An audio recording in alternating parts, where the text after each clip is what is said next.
beef show. Now entering the ring, we will start with our purebred heifer of Kaylee Larson.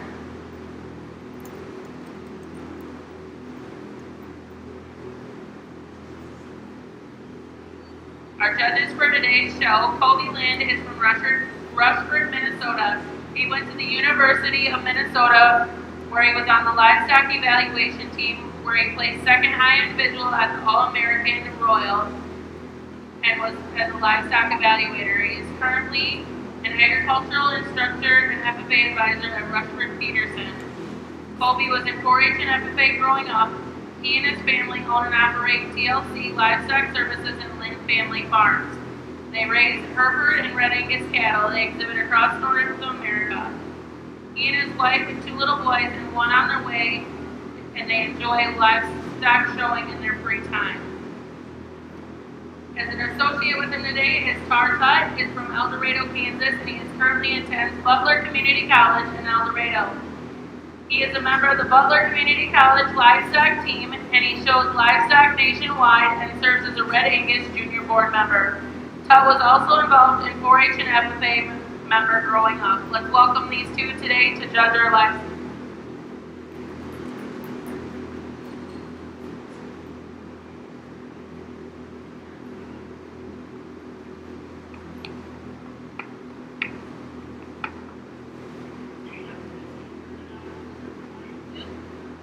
Well, good afternoon. It's a pleasure to be here to judge the show today. A single entry to start with, and the young lady brought us in October, Red Angus female, one that you really like in terms of her condition for her age. She's good structure, gets around the ring extremely well. Nice single entry for her. We'll take a look at her again when she brings her back out for that division. Congratulate her. Let's put our hands together for her. Placing first went to Kaylee Larson. Now entering the ring, we have our purebred heifers. We have Hannah Grace Holthouse, Brooks Courtney, and Jeremiah Radisky.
next class. I think there's some definite differences in terms of type and kind. I think 3 real outstanding females in their own right. And I think it boils down to personal preference. For us, I think the young man's heifer that we chose to start with is a combination heifer. The 3, she's the one that is the most maternal in her look. She's got the most robust rib cage. She's the one with the most sweep and depth of that lower rib.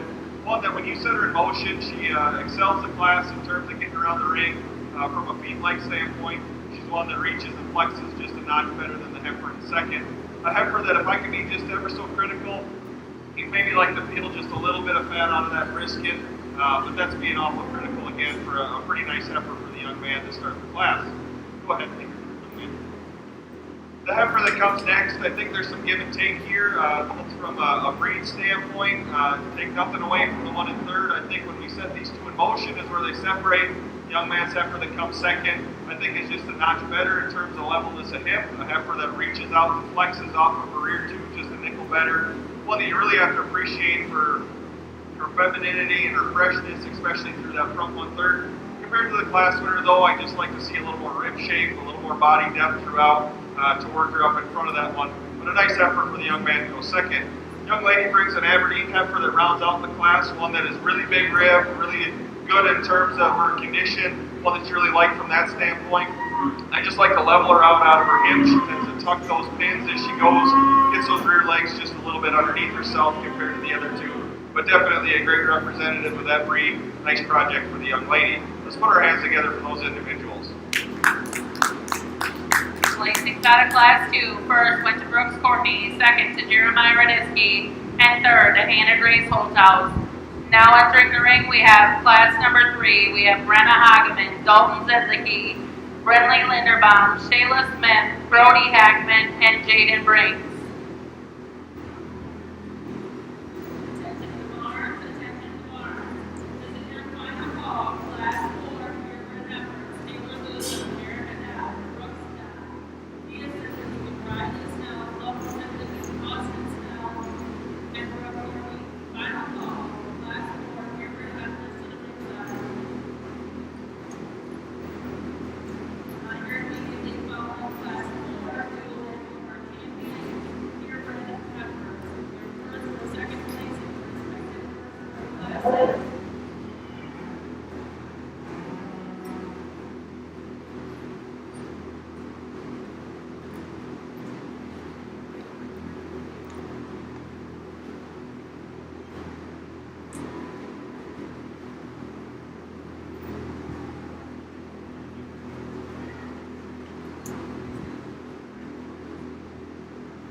For this year's auction, it will be hosted as an achievement auction with an online way to support our youth. Sweeney Auction Services of Waukon will be helping host the auction. It starts Saturday, July 18th and concludes Monday, July 20th at 5 p.m. To bid in exhibitors, you can go to SweeneyAuctionServices.com. 100% of the auction price will go to the exhibitor. Make sure you register online to bid and payments to the Winneshiek County Extension and Outreach. We would also like to take time to thank our sponsors today. We have Hudson Insurance Agency, Rooting Rock Products, Community Insurance, Princess Sales and Service, Francis Sales and Service, Carlin's Ag and Repair, Northeast Iowa Pumping Service, Fidelity Bank and Trust, Riley Construction, SCI Structural Contractors, Citizen Savings Bank, Farmers Union Co-op, Wicks Construction, Winneshiek County Farm Bureau, Barney's Bar and Grill, Decorah Bank and Trust, Nolan Hageman of Pioneer Seed, Viking State Bank and Trust, Farm Credit Services of America, Becker Hardware, Austin Vet Clinic, and Tullister and Snell Pioneer Seed.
Really nice set of April heifers here, and I think again, I don't want to sound like a broken record, but there's some differences from top to bottom, both from a breed standpoint and type and kind. And I think the one that is the easiest to settle on is the young lady's heifer, the composite Charlet that starts the class. She's the combination heifer of the group. She's the one that puts the most good things together for us, for the standpoint of brood cow potential down the line. She's feminine through her front 1/3. She's good structured. She's got a tremendous amount of rib shape and body in relation to her frame. She's a female that is good enough in terms of her width and dimension when you get right behind her. She's one that's never going to be the biggest one in the world. I'm not here to tell you if you need big cattle or small cattle. I'm here to tell you how I like it in terms of quality. And I think that one there is the highest quality one of the group. The young man's heifer that comes next is one that I really like and appreciate in terms of her condition for this stage of the game. She's really fresh. She's one that's really maternal in her rib shape. She's good in her structure. She's feminine through her front 1/3. She maybe gives up a little width and dimension compared to the one that wins. She's one, though, that when you get her parked from the side, you really like in terms of her style and balance and eye appeal. Really a high-quality heifer for the young man as well. Shorter plus female that comes next is one that you really like in terms of her line. She's super level top. She's super square out of her hip. She's one that I'd like to just free up a nickel at her hock when she reaches and flexes. She's one that I'd like her to reach just a little bit better off her front end as well.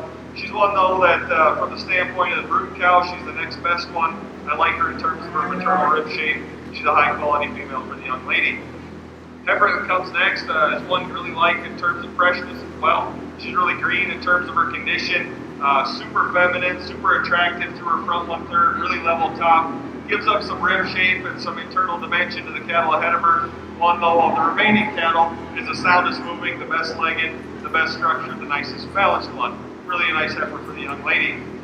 Young man's heifer that comes next, one that you really like in terms of her added stoutness and power. She's one that's got some shape and expression of muscle. With that, though, she gets a little bit harder in terms of her rib shape. She gets a little bit coarser up to her front 1/3. One, though, that's good structure, gets around the ring well for the young man. A nice project for him. Angus heifer that rounds out the class is one that you like in terms of her length and extension. She's maybe just a nickel, too big frame for me in terms of relation to her body depth, especially. I'd like to just open her up in terms of her rib cage. I'd like to make her a little bit stouter and wider at the ground, but definitely a sound structured, nice heifer for the young man. Let's put our hands together for these individuals. Placing that at Class 3, purebred heifers, first to Brenna Hageman, second to Brody Hackman, third, Brindley Linderbaum, fourth, Shayla Smith, fifth, Jaden Briggs, and sixth, Dalton Zedlicki. Now entering the ring, we have our March 4th purebred heifers. We have Taylor Luzum, Jerica Dodd, Brooks Dodd, Thea Zedlicki, Riley Snell, Dalton Zedlicki, Austin Snell, and Brooke Courtney. Immediately following this, we will then go into our champion purebred selection.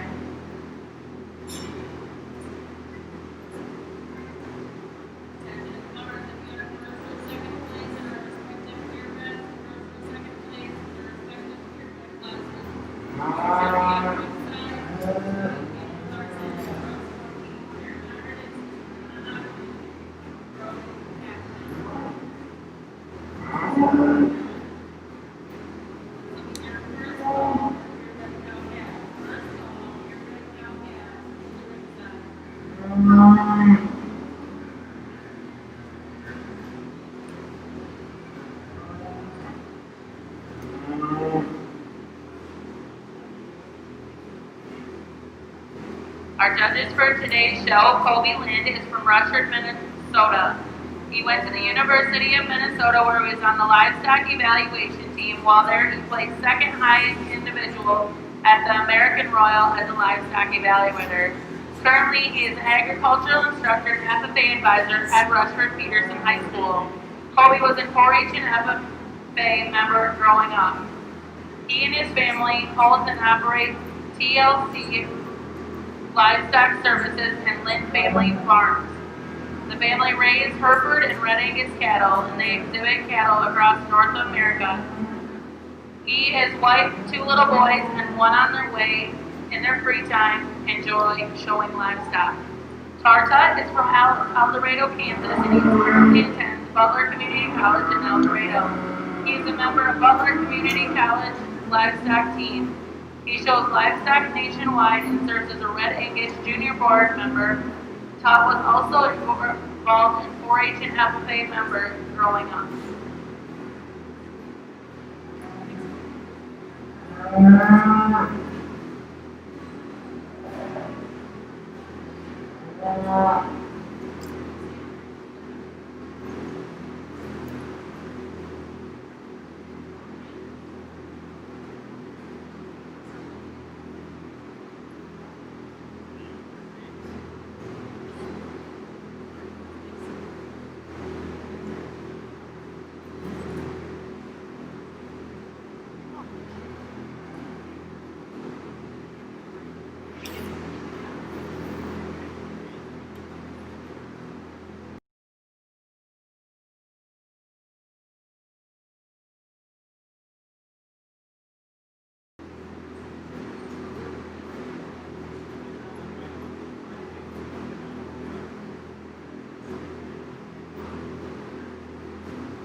Well, I don't know about anybody else, but I think this is a lot of fun. And I don't know if it got warmer in here or they just turned the heat up with these cattle coming in, but this is a challenge. And I'll be honest, if you want to take these top four and you want to swap them around based on breed character, personal preference, whatever it may be, I judge a lot of shows, and over the past 12 years, I guess, I've been to a lot of county fairs, a lot of state fairs, a lot of regional shows that I've stood in the ring and sorted, and there's cattle of this caliber, first through fourth and win classes at all of them. So if you're standing down there at fourth today, don't feel bad because that's a pretty good heifer, especially within that breed, and that's the hard part when you get to a county fair and all these breeds are together. You have to look at them for their breed, what they represent, and then you got to compare apples and oranges at times out here. And I think they're four real high-quality heifers, and that says a lot about this county and the quality of cattle and the quality of kids down here. It's definitely deep. These four heifers are all really nice. I'll just explain them and tell you how we see them out here. And to be honest, we talked 2 different times after we looked at them, and we were in complete agreement. And that's a testament to, I guess, our program, what we look for, and what we strive to raise and show ourselves. Young man's heifer, she's dual registered main and keen, a heifer that is really got that wow factor out here. One from a hair presentation standpoint is spot on. A heifer that when she gets around the ring, I'm going to call her good structured, and I'm going to call her adequate in terms of movement. But my job is to come out here and nitpick these cattle, and that's what I really like to do. That one there, I don't know if she gets lazy or if she's just, that's the way she is.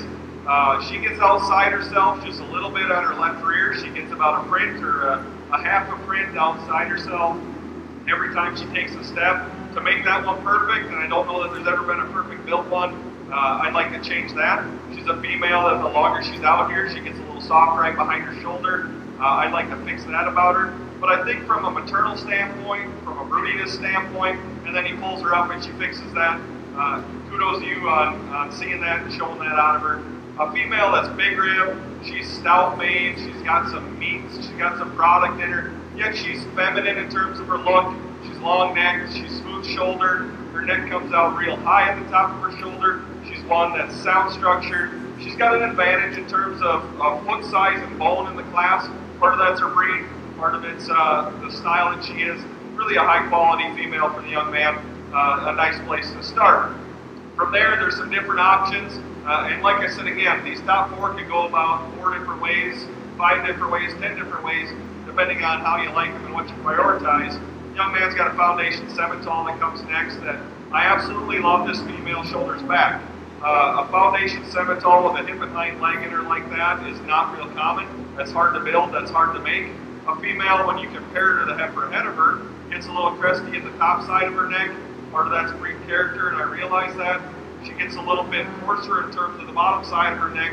I'd like to just trim her up a little bit there. She's one, though, when she throws those ears forward, you really have to appreciate her look and her balance and her eye appeal. And again, nitpicking that one, she's good enough structured, just like to clean that neck up a little bit to make her ideal. Really a high-quality female for the young man. The Angus heifer that comes next, when these cattle are set in motion, she's the one I appreciate the most. She's the most fluid and flexible in her movements. She reaches out and grabs ground the best off of her front end. She's one that fills her track the best. When you get in right behind her, though, I'd like to open her up and blow her apart a little bit. She's super good from the side. That's how you paint a picture of one from a silhouette. I just like to stouten her up and make her a notch more powerful, even within that breed, not comparing her to some cattle on either side of her that are meant to have more shape. Just like to stouten her up a little bit, one that's real attractive from the side, got enough body, got enough rib shape. Really appreciate the condition that she's in today. Young man's heifer that comes next, that one is super powerful. She's got a tremendous amount of shape and expression of muscle. She's huge top, she's big hip, she's got a lot of dimension to her hind quarter. One that I'd like to change just a nickel on the top side of her neck.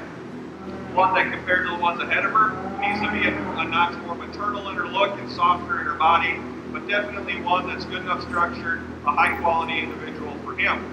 Young man's heifer that comes next, I really like her in terms of her lines. A heifer that her neck comes out of the top side of her shoulder really well. She's one that's really extended. With that though, she gets a little bit harder in terms of her her rib shape, especially up through her heart and through her flank. Just like to drop her belly a little bit, make her a little more maternal. When she goes away, she gets a little bit in her hock for me. I'd like to just square her up a notch off those rear two. Really a nice female for the young man as well. Hereford heifer that comes next is kind of a meat and potatoes kind of calf. What you see is what you get. She's good in terms of her structure. She's good in terms of her lines. She gives up some pizzazz to the ones ahead of her. She's deeper in her chest, not quite as full in her forehead. One that I'd like to give a shot more maternal look to. Young lady's heifer that comes next, one that you really like again in terms of silhouette and lines, one that's sound enough structured. She's just plainer in terms of her type and kind. Would like to give her a little more muscle, a little more shape, a little more look. Young man's heifer that rounds out the class, one that gets around the ring good enough. He's doing a nice job with her. I'd like to even her up in her top line, drop her in just a little bit in her tail head. One that needs more forehead as well compared to the ones ahead of her. Really nice class of females. Let's put our hands together for these exhibitors. Placings out of that class, first place went to Taylor Luzum, second to Austin Snell, third to Cynthia Zidlicki, fourth to Riley Snell, fifth to Dalton Zidlicki, sixth to Brooke Courtney, seventh to Jerica Dodd, and eighth to Brooks Dodd. Now entering the ring, we'll have our selection for our champion and reserve champion purebred heifer. Out of our first class, we have Kaylee Larson. Out of our second class, we have Brooks Courtney. Out of our third class of purebred heifers, we have Brenna Hageman. And out of our last class, we have Taylor Luzum. Our respective seconds, out of class 2, Jeremiah Zitsky. Out of class 3, Brody Hackman. And out of class 4, Austin Snow.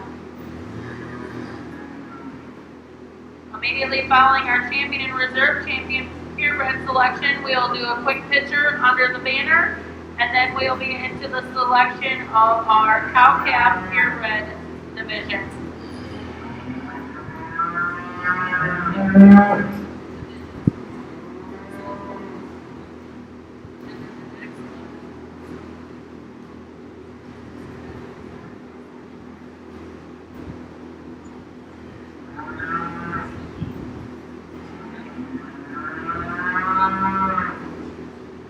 We would also like to take time today to thank our Clover Club members, our Platinum, our Jim Miles, Rich and Julie Luke, Gary Leon, Mark and Diane Schmidt, Lynch Livestock, Claire and Peg Harlan, Norbert and Diane Lumsoon, American Ag in Northeast Iowa, Stephen and Ella Darrington.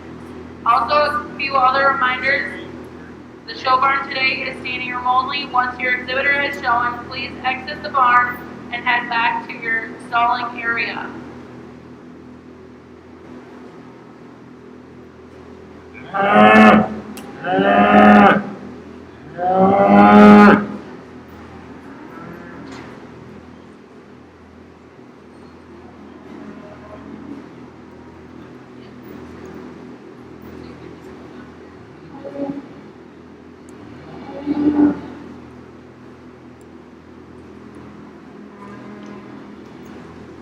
We get these class winners and these seconds back out here for consideration for our champion and reserve purebred female. And we're really pleased with the quality from top to bottom in the purebred show. That's an indication of what's to come the rest of the day. We're real excited. I think there's a few ways you can do it out here. What we think, and I guess we're in complete agreements when we talk about it, as we look at these cattle, I'm not going to go through and talk each one of them again. That gets repetitious. I think there's a pair of cattle out here that surface to the top, and I think they're really good in terms of their respective breed, and then you get them back out here and you compare them all together. I think they excel the group. I hope you're able to find that we're looking for maternal, sound, good quality cattle in the breeding side to make cows down the road. That's the most important part. With that added look and eye appeal and pizzazz, I think there's a pair of them, like I said, that come to the top, really a high quality purebred show. Let's put our hands together for them, and I'll show you the two we like the best.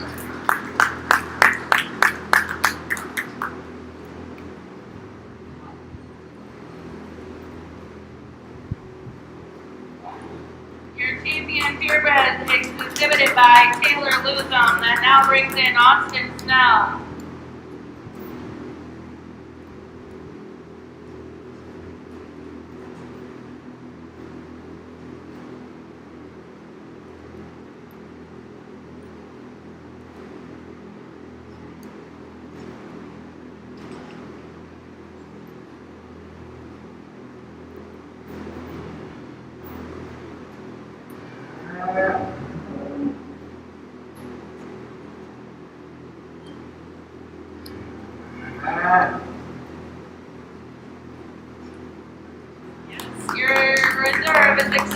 by Austin Snell. We'll do quick pictures of those under the banner, and then we'll be into our purebred cow-calf division.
Now entering the ring, we should have our purebred cow-calves. We should have Brody Hackman, Jeremiah Radisky, and Dalton Zedlicki. We have one class of purebred cow-calves, so this will also be our division.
would like to take time to thank some Clover Club members in our Gold Division. We have Drew and Cheryl Pellet, Farm Juniors Co-op, D&K Sales and Service, Dean Baumler, Dr. B.E. and Judith Voss, Eric and Darcy Wemark, Norwegian Mutual, Me Energy, and Decorah FFA. As a reminder, this year's auction will be an achievement auction. It'll be online with the support of Sweeney Auction Services. The auction starts tomorrow, the 18th, and concludes Monday, the 20th at 5 p.m. To bid on an exhibitor, go to SweeneyAuctionServices.com, which 100% of the auction price will go to the exhibitor. Be sure to register online to bid, and the payments will go to the Winneshiek County Extension and Outreach.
Really nice cow-calf pairs here, and I think some definite differences, but I think they sort out quite nicely. I commend these exhibitors for bringing cow-calf pairs and showing them. That's a lot of work, a lot of mess, over twice the work, that's for sure.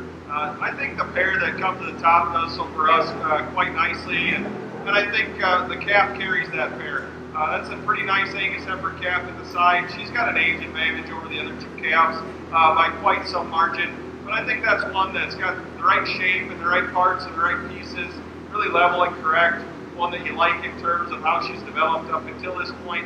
Super sound structure. That cow's nice. I like her for levelness of hip and her correctness there. If I could change that cow just a touch, she gets a little bit deeper in her chest floor. She's one that, from an udder standpoint, I'd like to square her up just a little bit in terms of how her teats fall. She gets a little bit splayed out in those teats. And those front two quarters can be a little bit fuller. She gets a little light up there, but definitely one that's doing her job, feeding that calf. No problems there. Really a high quality pair to start with. The Hereford pair that comes next, I think has some quality as well. Both of them are extremely sound-footed, good structured. The cow you really like in terms of her udder structure and her fullness of udder, I guess. One that is doing a good job with this little April heifer calf. Really like that calf, and I think that's what places the bottom to. That calf has got some future, really level and correct, really good footed. One that's good in terms of extension to her front 1/3, really level and square out of her hip, got some shape and some muscle in her. I think that one will be fun down the line as well. Pair that rounds out the class, one that you like that cow in terms of her boldness of rib, one that's good in terms of her structure as well. You maybe like to change it just a little bit as far as levelness and top. One that you like from the standpoint of quality. The calf, the youngest one in the group, and at times at that age they're harder breeding compared to the other ones in class. Gives them some quality and some pizzazz, but definitely the youngest one, a nice project for this exhibitor as well. Let's put our hands together for these kids in the cow-calf pair division. We will do pictures of our champion purebred cow-calf, which was exhibited by Dalton Ziznicki, your first place. Your reserve and second in that class was exhibited by Jeremiah Raditsky, and the third was Brody Hackman. We'll do quick pictures under the banner, and then we'll be into our commercial heifer division.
Coming into the ring at this time, we have Class 1 of our commercial heifers. We have Derek Teescutter, Shayla Smith, Hayden Tullistrud, and Lauren Holthouse. These are April of 2019 foreign commercial heifers.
this is really challenging, and I'm going to be the first one to tell you that if you're going to disagree with me, I guess that's fine. As we evaluate these cattle, I think when you stick to the basics and the fundamentals of breeding livestock, and you're true and honest with yourself, the young man's red heifer is the most complete, the most maternal, the soundest, the best structured. Does she have the most pizzazz? Absolutely not. Is she the biggest haired one, the heaviest boned one? No. Is she the best through her front one third? No, she's not. But from a maternal brood cow standpoint, I think she's the one that you have to gravitate to. Now, I took a second and I helped the young man up here. I'm an educator. I think there's a lot of times where judges go into the ring. They don't give a kid a second look. They don't help a kid out. They don't go out of their way. They do what's easy. Did it take a little extra time? Absolutely. I will never get on the microphone and apologize for taking extra time because of the fact that these kids have spent a year plus preparing for today. And this young man, I told him, I said, just back that heifer up and walk her into place, and she's going to look natural. And it's a night-day difference what that heifer looked like. When we evaluated him on the move, it was a different heifer than when he had her standing there the first time because she was uncomfortable. He got her pulled ahead.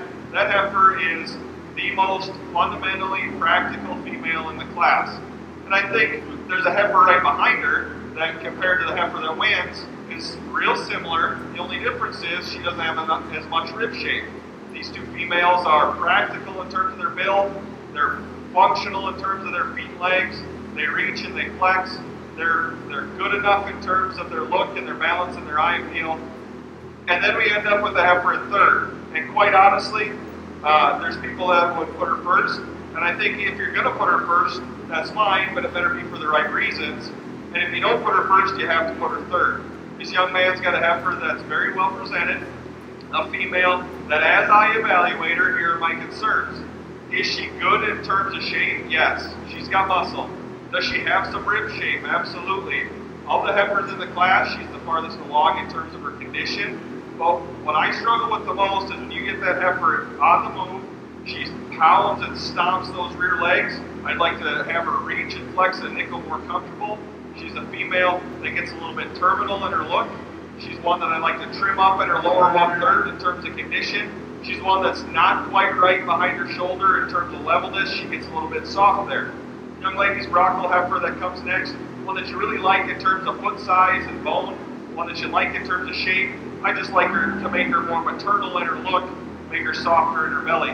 Real nice class of females, challenging class. Let's put our hands together for all those exhibitors. Placing out of that class first to Derek T. Scudder, second to Shayla Smith, third to Hayden Tillisrud, and fourth to Lauren Holthouse. Now entering the ring, we have our second class of commercials. We have Jeremiah Raditsky, Josie Tillisrud, Taylor Luzum, and Dawson Klybauer. Immediately following this class, we will do our champion and reserve champion crossbred selection.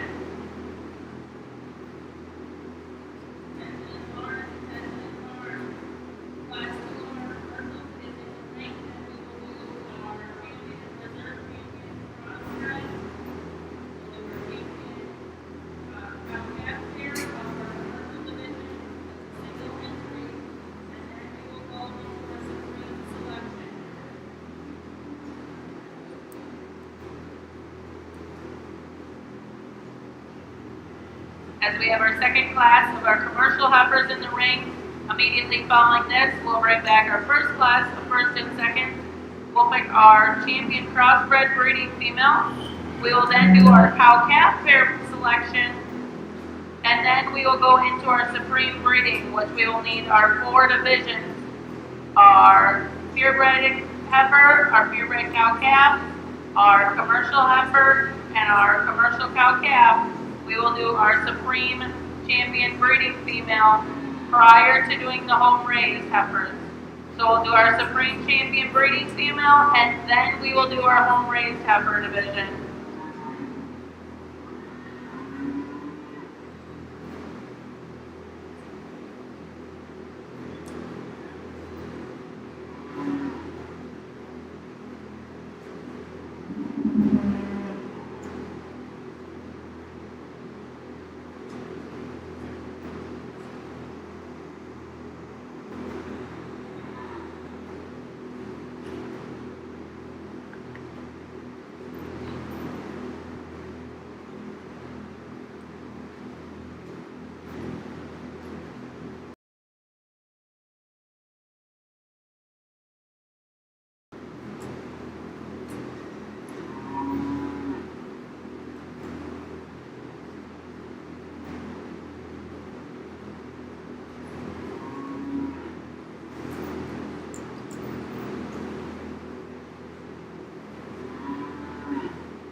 another quality class here from top to bottom. And again, some differences, and you're going to have that. I think for us, the young man's heifer we chose to start with so quite comfortably, a female that on the profile is really good in terms of her femininity and her balance, one that levels up really well out of her hip. On the move, she's one that you really like in terms of her structure. Every once in a while, she'll get a little bit unsure and maybe a little rigid on those pasterns behind. But I think one that is the root cow of the group, really big body, really moderate in terms of her size, one that you really like from the standpoint of cow power down the road. I think the young man's heifer that comes next is the next best from that standpoint, one that has an advantage over the third place heifer in terms of boldness. She's a notch stouter mane. She's a notch stouter at the ground. A female compared to the class winner, you'd like to change on the top side of her neck just ever so slightly. One that doesn't have quite as much pizzazz and look as the one that wins, but definitely a nice fundamental cow prospect for the young man. Really a nice individual. Young man's heifer that comes next on the move is one you like extremely well. A female that reaches and flexes off both ends of her skeleton. One that you like from a femininity standpoint. We just like to power her up in terms of base width from behind. One that is a good cow prospect for him as well. Really a nice project. Heifer that rounds out the class is the ultra stout mane, heavy muscled one of the group.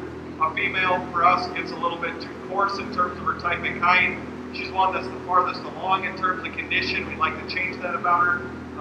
As we evaluate her udder structure for this stage of the game, we'd like to change that a bit. One though that definitely has some power and some shape.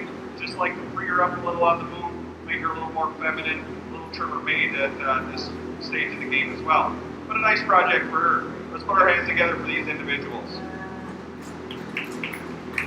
Placings out of that class, first place went to Taylor Luzum, second to Dawson Clylord, third Jeremiah Ruditsky, and fourth to Josie Telestruve.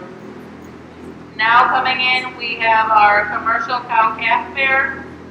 This will also be your division winner.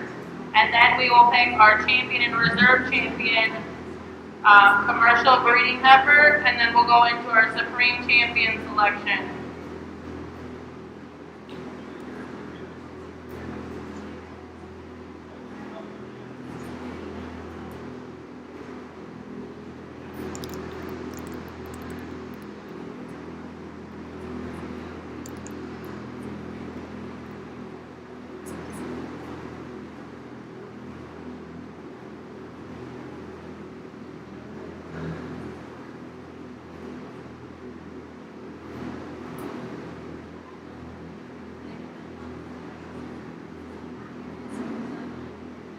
Really a high quality single entry here for the young man. I think a 3-year-old cow that's really doing a nice job with a large calf at the side. Really like that female, that calf in terms of her structure and her build. Real attractive to her front 1/3. One that I think is going to have enough shape and enough body. Yet stay sound enough long term for the young man. Cow's a 3-year-old cow that's really doing a great job. Good in terms of her under structure as well.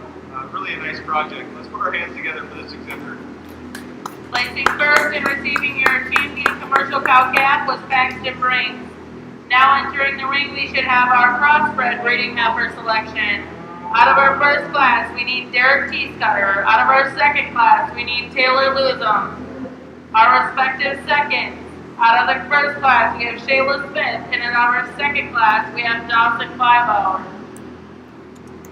Immediately following our commercial champion and reserve selection, we will then go into our supreme breeding animal selection prior to our home-raised heifer.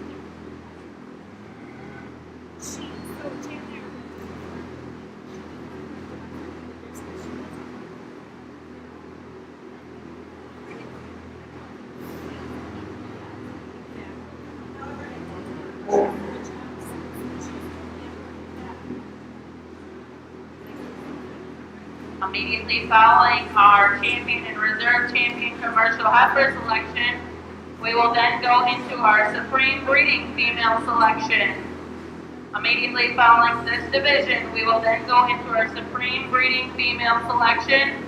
We'll do some quick pictures of our divisions and our breeds, and then we'll be into our dairy steer division. We get these back out here for consideration for our champion commercial heifer, and I think definitely 4 nice representatives out here. I think cattle that are definitely functional and have a good future in the cow herd. I think as we evaluate them, I think there's a pair of females again that come to the top, and they're maternal, yet they've got some look and some balance and some eye appeal. Really a high quality set of cattle. Like I said, I'm not going to talk every one of them again. That gets repetitious out here. But I think there's definitely a pair of females that we're real comfortable with. Let's put our hands together for these exhibitors, and we'll show you the 2 we like the best.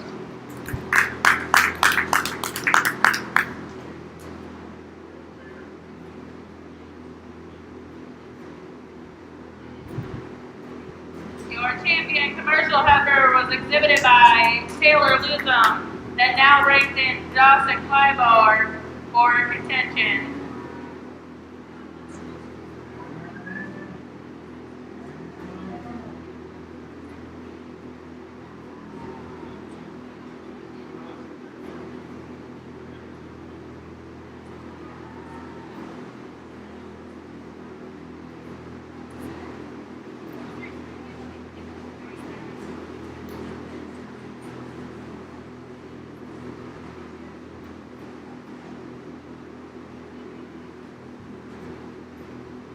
Your reserve commercial heifer is exhibited by Dawson Clybauer. We'll now go into our supreme breeding heifer selection, breeding female selection. Supreme breeding female selection.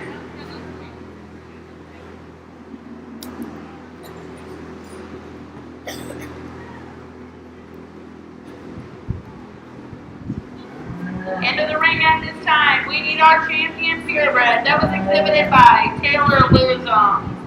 Our champion cow-calf purebred was exhibited by Dalton Zedlicki. Our champion commercial heifer was exhibited by Taylor Luzum. And our champion commercial cow-calf was exhibited by Paxton Branks.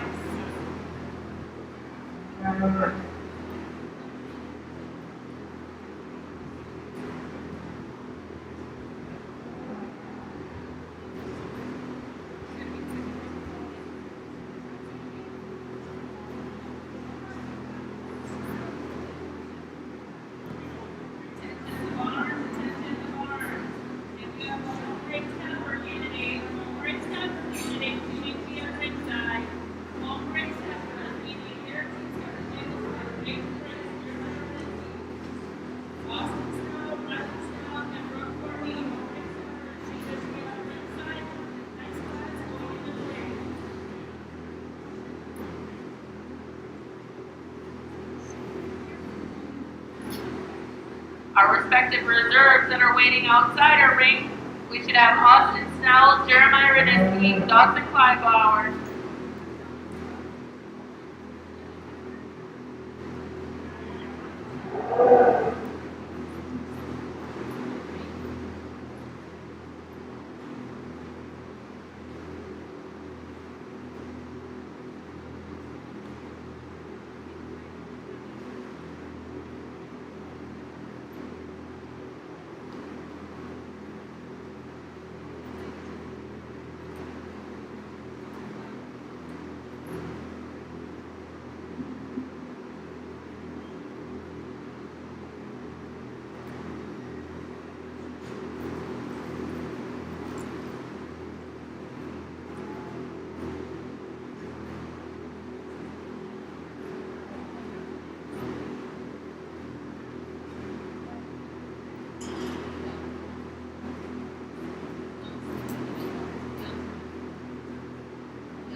Well, as we get into the champion female drive, I think definitely a high quality set of females that have come through the ring thus far, and a great group of kids. And you know, I never know when to do the speech, but you know, with the people that are here, I think there's some of you that may exit after the heifer deal. So I guess I'll say what I'm thinking right now. This world has gotten real goofy, real fast here in the past 6 months, and you know, I look at what we're doing from our operation, and me and Tom were in the barn at 6 o'clock this morning. We got 6 heifers in the barn. We're still rinsing, hoping for big things down the road. We got 7 show pigs that we're walking every day, twice a day, and these kids that are here, thank you for not giving up. Thank you for pushing towards the future and hoping for something better. I think it's gotten crazy, and it's even worse just north of the border where we're from. They canceled our Minnesota Beef Expo 2 days ago. We're at the Hereford Junior Nationals in Kansas City showing a heifer, and my phone's blowing up. And they canceled the Minnesota Beef Expo in October. That's one thing that our family and a lot of kids look forward to, and it's too bad because there's a lot of time and effort and work that goes into breeding these things, breaking them, raising them, feeding them every day, getting them ready to come to a show, and I'm glad that there's something here. I was really happy to hear that this show is not virtual. I think that gets to be a whole new can of worms. I'm glad to be here and see them in person, and I thank all of you parents, all of you support people, brothers, sisters, aunts, uncles, grandma, grandpas, who's ever helping out, for helping these kids get here and pushing them to be in the barn every day. I know our kids back home, I got 2 boys that are 5 and 7. Tar shows with us. I've got 2 brothers that are 19 and 18, and quite honestly, there's been a lot of days where they wanted to give up.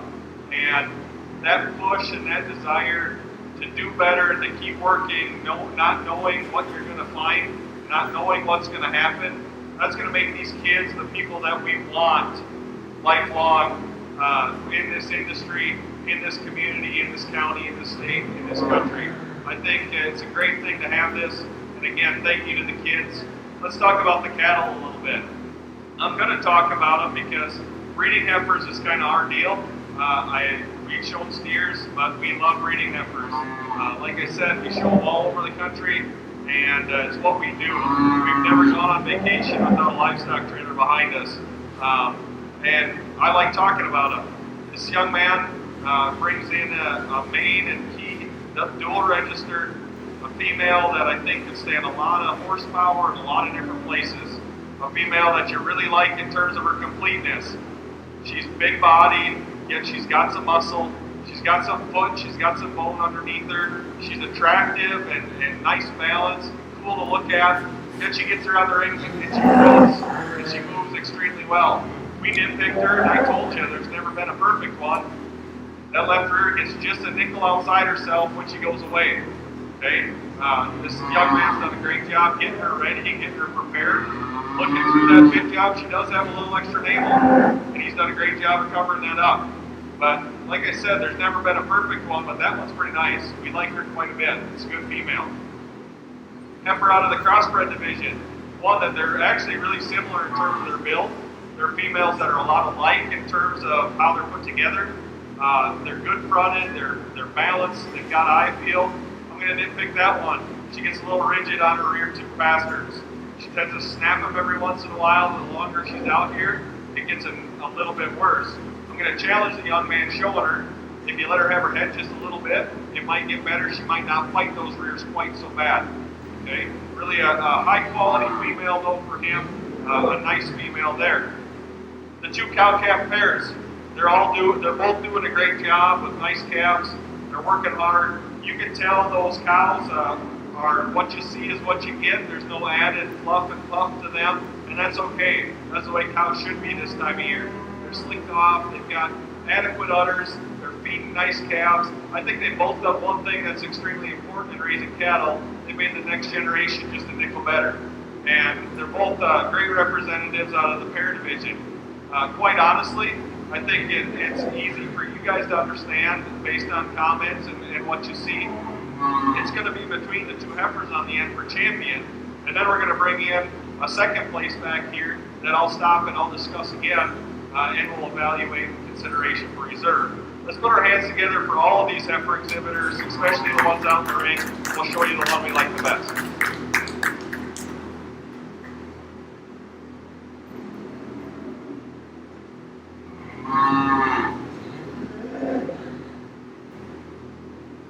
Your supreme champion breeding female is exhibited by Taylor Luzum. That now brings in Austin Snell out of the purebred division.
Foundation Semitol female back out here, and you know, we evaluate her in terms of what she is within that breed, and we talked in class, one that you really like in terms of her completeness and her cow power, a female that to put a hip and hind leg on a Semitol like that is not an easy task. Quite honestly, when we set them in motion, that one there excels the heifer that was out of the commercial division, just because she's more comfortable at her pastern especially. You know, we raise Red Angus and Hereford cattle. We don't get into showing crossbreds much, but there's times when I evaluate out in the ring and I look at what they represent for their breed and what genetic availability there is to make that animal. I look at purebreds at times and think, yeah, she's got some breed character. But it's harder to make that one than it is to make that crossbred, in my opinion. And when we set them in motion, I think there's a difference there. Now, are there other differences? Absolutely. Young man's heifer out of the purebred division or the paper division, she's a little bit coarser through her front 1/3. That one there's not quite as blessed in terms of hair either. I think with as much hair and a clip job from an average person, I think you can change that one significantly in some areas that you see too. So she's what you see is what you get, a high quality female. Again, the young man that has the heifer out of the commercial division, that one there is cool to look at. She's functional. You just like to change those rear passengers just a little bit. So there's some give and take here. We're going to take one more look at them. We'll get you a reserve. Let's put our hands together for these individuals.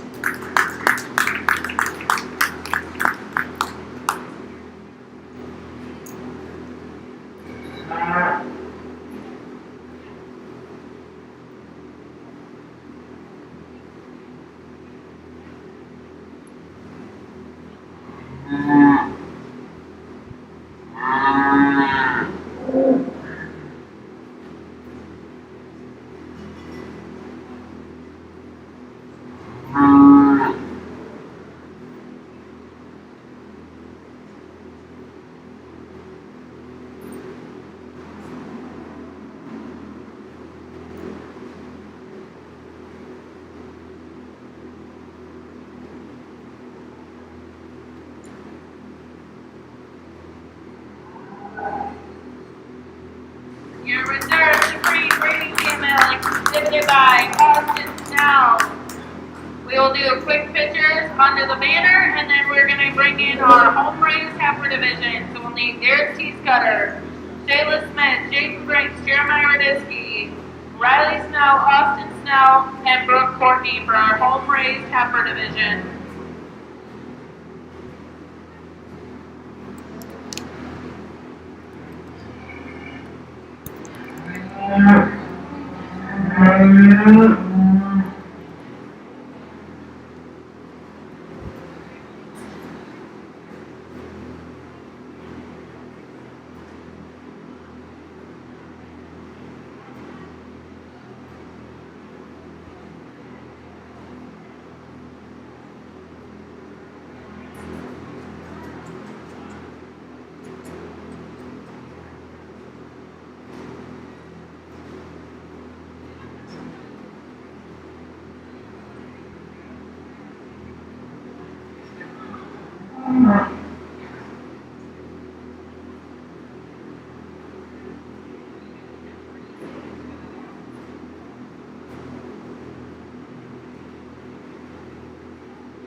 Now in the ring at this time, we have our home raised heifer division. We have Derek Teescutter, Shayla Smith, Jason Brink, Jeremiah Raditsky, Brooke Courtney, and Paxton Briggs. This is their division.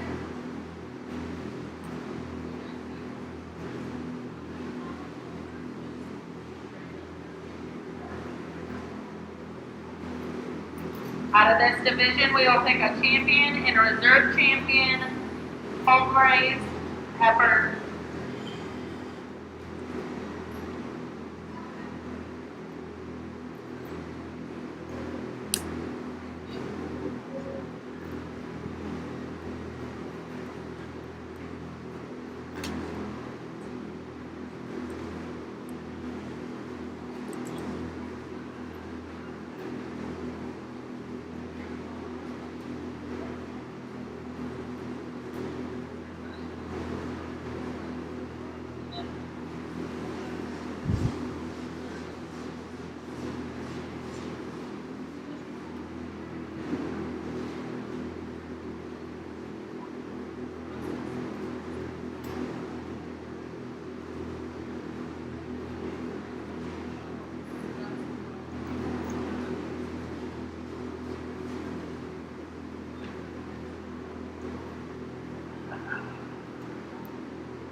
Really nice to have a home-raised class out here, and we've seen these all before. I'm not going to talk every one of them. Our job is to pick a champion and reserve home-raised out here. Really a nice set of cattle. Congratulations to you kids for taking the project to the next level and raising one of your own. There's something to be said about that. My hat's off to you. It's a bright group of kids out here as breeders in this county for the future. So let's put our hands together for these kids. Tara will go out and show you the two we like the best.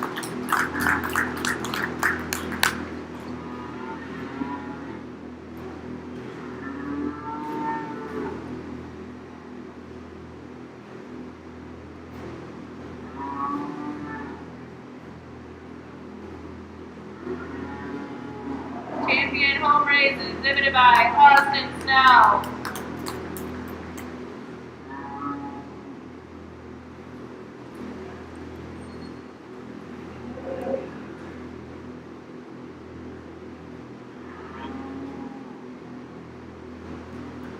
Your reserve home race is exhibited by Derek Teescutter.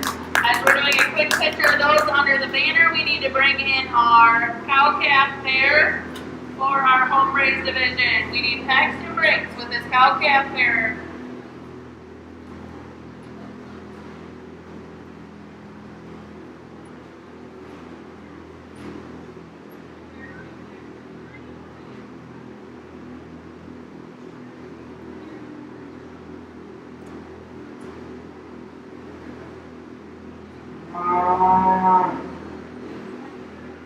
Coming into the ring, we need Paxton Briggs with his home-raised cow-calf pair.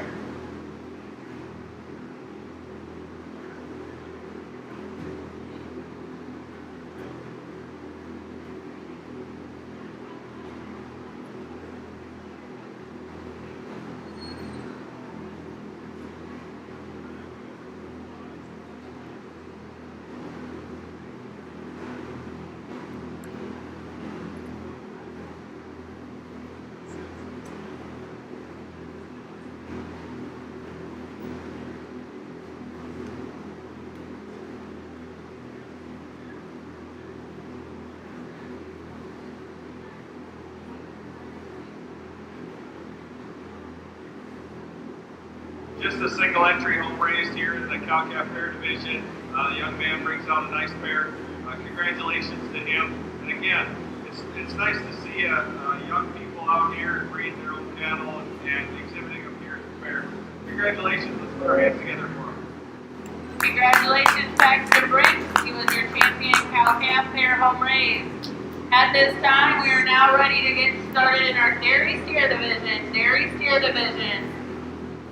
Class 1 of our dairy steers, we need Kira Myers, Hayden Hubden, Mason Brum, Teresa Hansen, and Carson Briggs.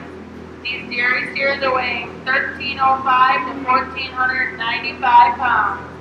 1,305 to 1,495 pounds. We should have Kira Myers, Hayden Hubden, Mason Brum, Teresa Hansen, and Carson Briggs into the ring at this time.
This is class 1 of our dairy steer show, weighing 1,305 to 1,495 pounds.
Just a reminder for our dairy steer exhibitors, immediately following the grand champion dairy steer selection, while we're doing pictures, we will also be recognizing those individuals that were in the weighted gain competition today, as well as our highest gaining steer of local origin and the breeders. So we ask the dairy steer exhibitors to stay around ringside. We will just need the individuals, and we will recognize them immediately following the grand champion market dairy steer selection and get their picture underneath the banner.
Here at the dairy steer division, definitely some quality here at the top end, especially the young lady steer to me is the combination steer of the class. He's the one that best combines quality and yield grade. If I get my hands on him, he's got a tremendous amount of shape right there behind his shoulder. He's big hipped and he's got some expression of muscle throughout. One that as I handle over his rib, I think he's going to grade. Definitely one that's right in terms of his weight. Then you get him on the profile, and he's a steer that's good structure. He balances up pretty well. Really a nice place to start. High quality dairy steer for her. The steer that comes next is the next best in terms of muscle shape when I get my hands on him. He's a steer that's got some expression behind his shoulder, down his top. He's one compared to the class winner. Just gets a little bit wastier in his build. A nice calf for him. Young man steer that comes next is the best profiling one in the group. He's one that is the most level in terms of hooks to fins. A steer though that definitely is going to make the quality grade from a yield grade standpoint. I get a little disappointed in terms of muscle shape and expression. I just like to stout him up. The Swiss steer that comes next is one that on the standstill you really like in terms of his levelness. He's got some rib shape and some body. Just not enough muscle shape and expression. Not quite as far along in terms of condition today, but a nice calf there as well. Young man brings the steer out and rounds out the class. He's one that's got some hip shape. As I get my hands on him, I'd like him to read with a little more condition for his weight. I'd like him to be a little bit better in terms of quality grade. Really a nice class of steers. Let's put our hands together for him. Placing that of Class 1 dairy steers, first to Teresa Hansen, second Carson Briggs, third Mason Brown, fourth Kira Myers, and fifth to Hayden Houghton. Now entering the ring, we have Class 2 of our dairy steers weighing 1,520 to 1,675 pounds. We have Emily Houghton, Haley Hansen, Damon Meyer, and Presley Bushman.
After the completion of Class 3 of our dairy steers, we will pick our champion in reserve. We will also honor our highest gaining and our breeder of our dairy steer division, as well as recognize our top 10 dairy steer rate of gain, and then we will be into our market heifer selection.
Another nice class of dairy steers, and I think the one that starts the class does so for us quite handily.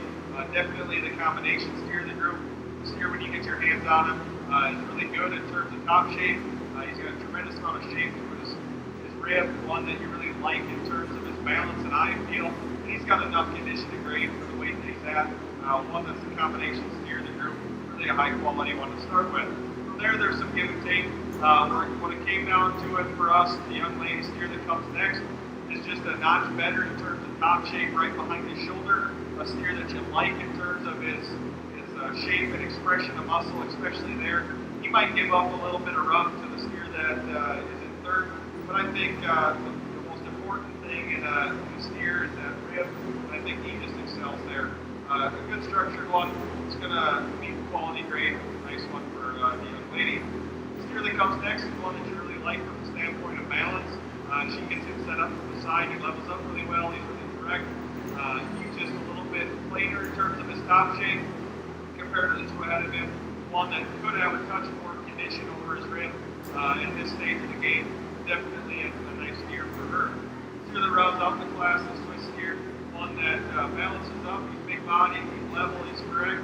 Where I'd like to change him though is he gets a little bit squishy in terms of his handle. I'd like to change him in terms of expression of muscle, especially down the stop and through his roughing corner. But a nice practical steer for the young man. Let's put our hands together for him.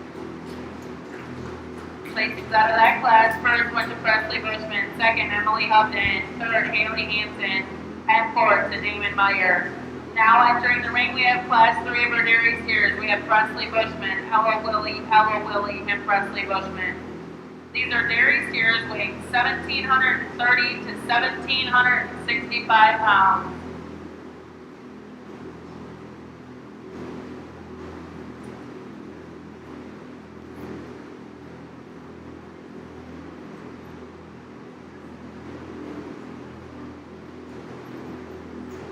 Candidates for dairy champions selection need to be ringside. Dairy champions selection candidates for ringside.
Immediately following our grand champion dairy steer selection after this class, we'll go into that. We will then proceed into our market heifer show. After our champion market heifer selection of our show, we will then recognize our dairy steer, our market heifer, and our beef Rate of Gain Award winners. So if you were in the top 10 of those divisions, we need you to be at ringside after our champion market heifer selection. I will let you know when we are getting close to that, but we ask those individuals to please be at ringside.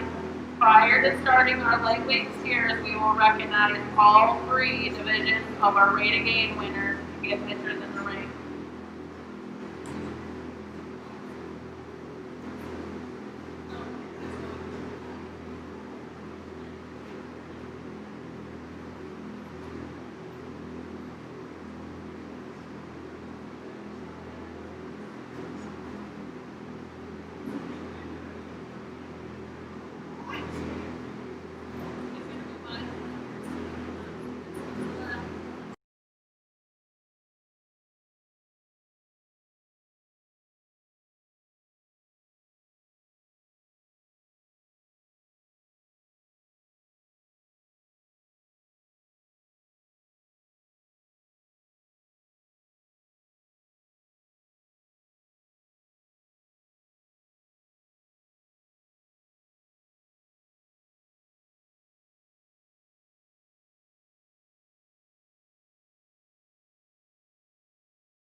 heavyweight class of dairy steers. Some definite differences out here and some challenges, and it's, to be honest, where your priorities lie may be different. I guess I'll tell you how we see them. The young man steer that starts is the combination calf of the group. At this weight, it's very important to me that they grade. He's the one that's the best combination of muscle and condition and cover, one that handles the best of all the steers in the class. From a combination standpoint, he's not the heaviest muscle one, and he comes in second, but he's got enough muscle, he's got some shape and some power, and he will grade. He's a steer that's real smooth over his rib, and that's important at this stage of the game. And he does excel the second place steer in terms of structural correctness. Second place steer is extreme in terms of his muscle shape. Don't know that I've ever seen a dairy steer with that much shape to him. With that though comes some issues as he gets around the ring. He gets a little wound up and a little tight in terms of his structure, one that I'd like to free up quite a bit. When I put my hands on his rib, I think he's one that is marginal in terms of if he's going to grade or not. He gets pretty bare over his rib for me, and that's a concern. These last two steers, there's some give and take. I went back and handled them again. The steer that we chose to go third has an advantage right behind his shoulder. He also has an advantage in terms of cover over his rib. I think he's a steer that gives up maybe a little bit in terms of look and presentation to the red steer, but the one that rounds out the class just is a concern in terms of grading, both from a quality and a yield grade standpoint. Let's put our hands together for these dairy steer exhibitors. First place went to Presley Bushman, second to Presley Bushman, third to Hella Willie, and fourth to Hella Willie. At this time, we are now ready for our grand champion market dairy steer selection. Out of our first class, we have Teresa Hansen with a steer weighing 1,425 pounds. Out of our class 2, we have Presley Bushman with a steer weighing 1,675 pounds. And out of class number 3, we have Presley Bushman with a steer weighing 1,765 pounds.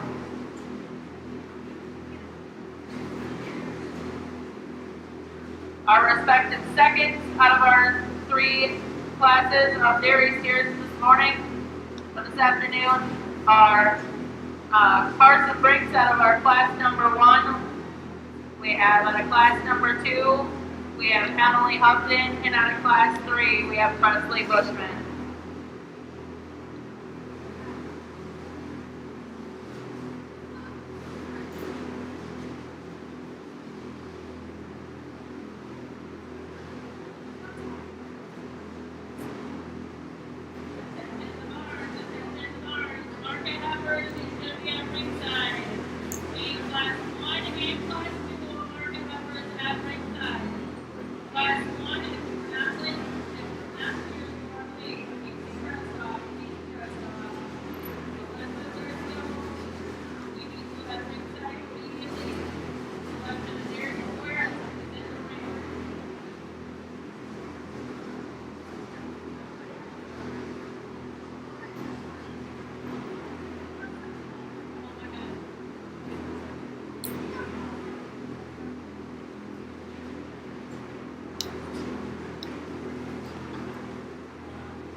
Immediately following our grand champion and reserve grand champion dairy steer selection, we will then go into our market heifer division immediately.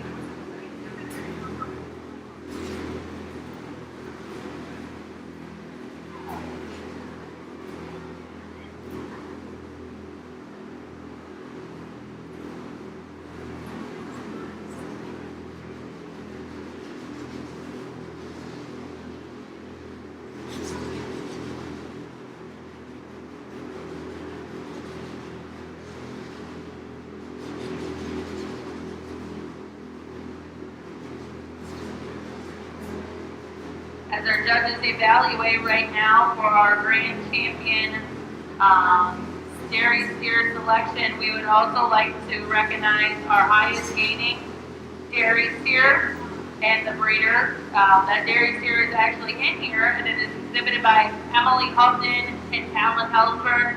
We will get that award presented immediately after the selection of our grand champion dairy steer selection. Emily's dairy steer had a rate of gain of 374.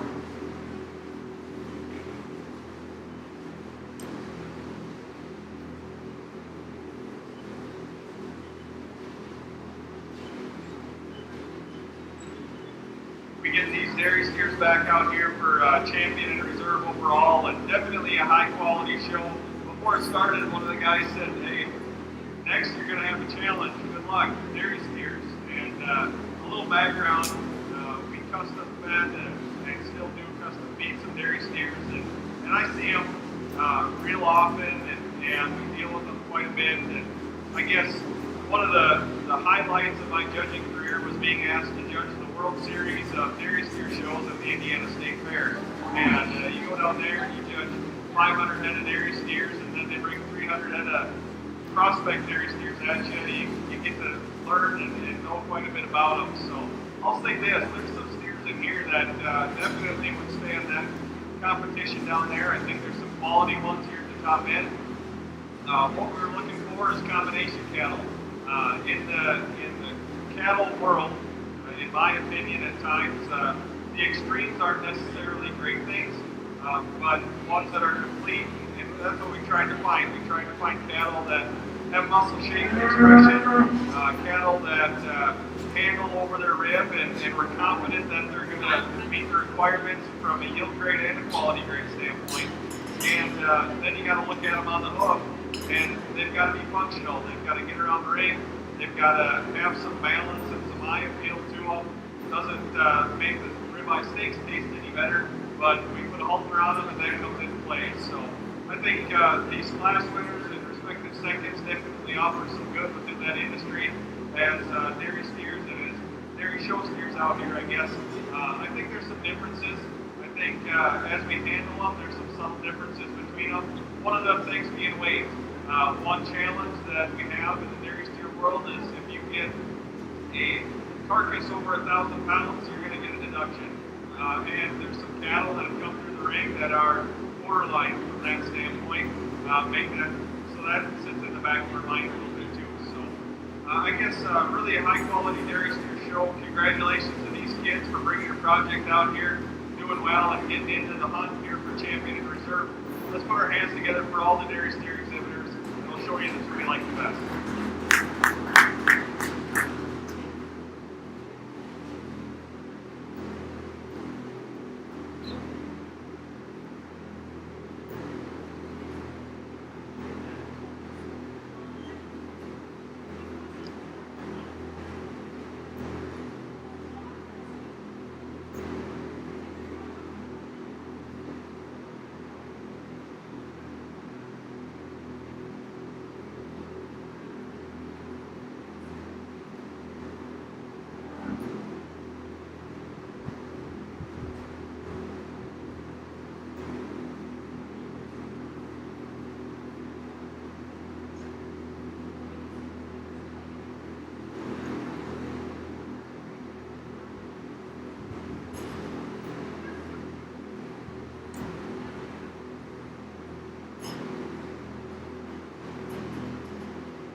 Your grand champion, dairy steers, exhibited by Presley Bushman. That now brings in Presley Bushman's second one out of class number 3.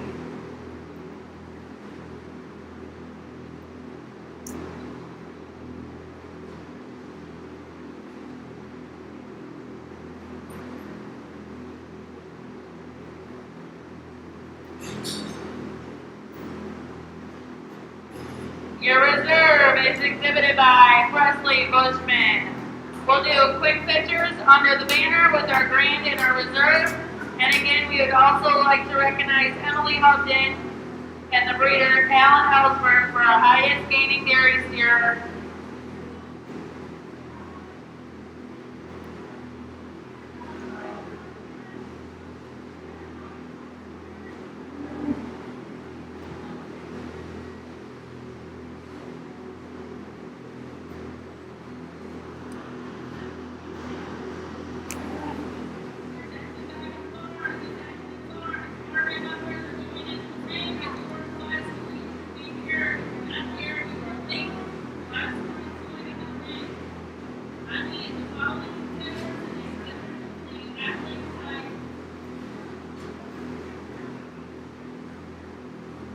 Immediately following our market heifer selection champion and reserve, we will recognize our rate of gain. I need the following exhibitors to come to the ringside and be ready at the entrance door.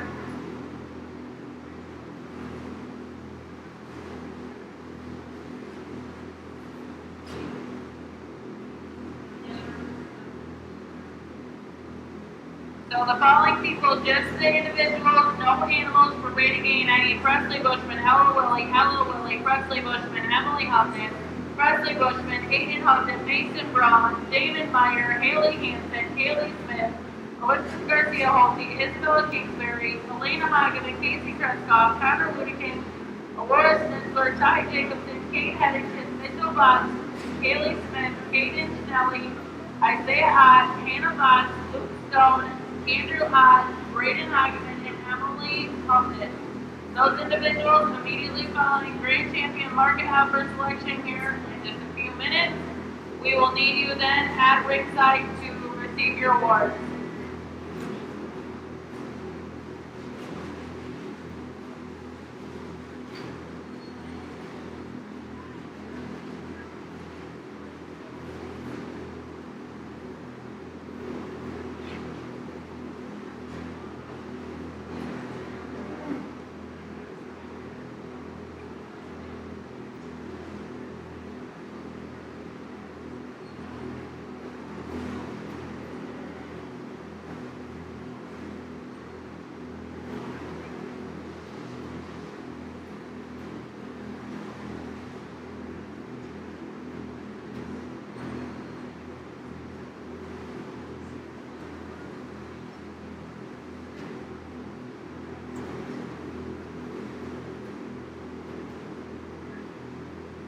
At this time, we are now ready to start our Market Heifer division. Market Heifers, class number 1. We have Casey Kreskoff, Keith Kreskoff, and Elizabeth Garcia Holte.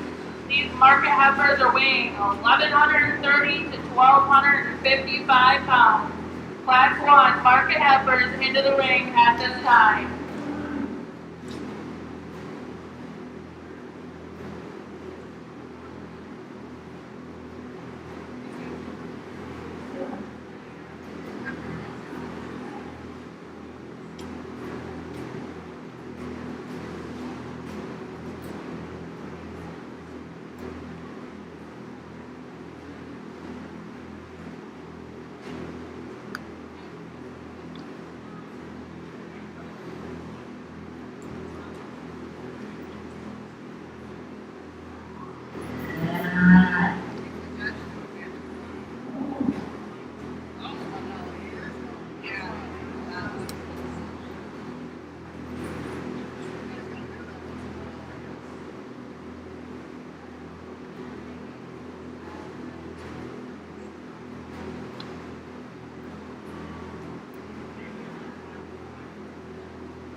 into the ring, we have Casey Kreskoff, Keaton Kreskoff, and Elizabeth Garcia Holte. Market heifers weighing 1,130 to 1,255 pounds. We'll have two classes of market heifers, and then we'll do our market heifer division champion and reserve.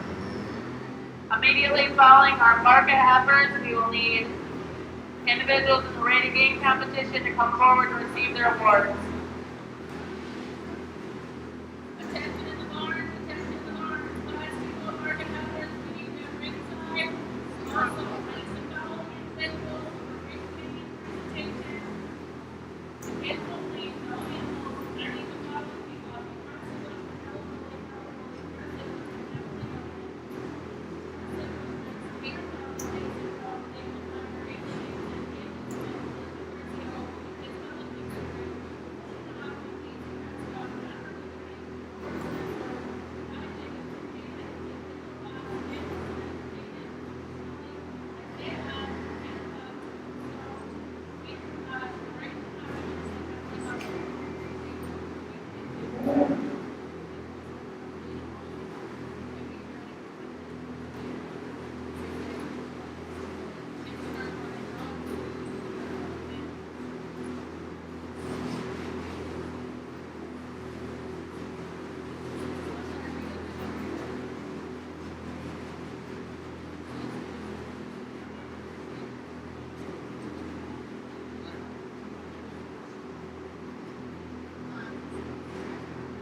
For those individuals that are in our rated game competition, we just need the individuals. If you would meet down at the entry door, we'll help you get in line down there and we'll do the award presentation.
For those individuals that are in the rated gain, we ask that you please go down to the entry doorway.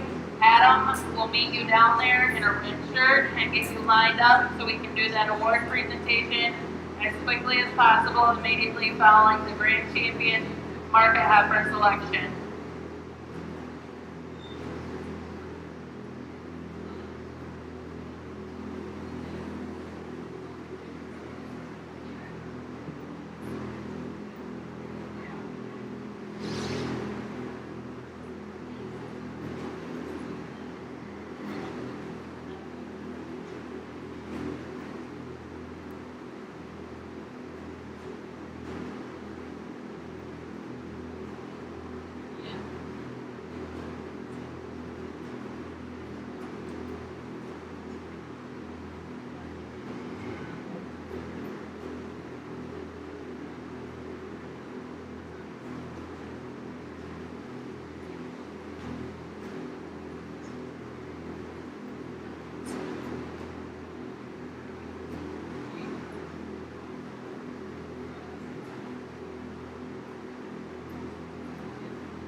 Well, this is an amazing class to start the Market Beef Show. I think definitely three very high-quality individuals that do have their differences.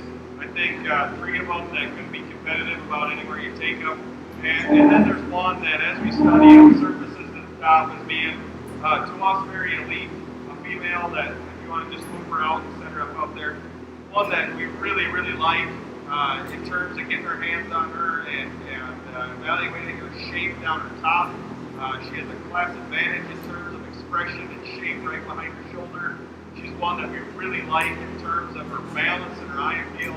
As we compare to the other two heifers in class, she's the most comfortable as she gets around the ring. One that I don't think you can say there's a perfect structured one in here, but I think you can say that she's the most comfortable off of both ends of her skeleton. She's a female that compared to the second place in class is a notch better in terms of her front 1/3 right at the bottom side of her neck. I think she lays in just a nickel smoother into her shoulder. I think her neck comes out just a notch higher off the top side of her shoulder.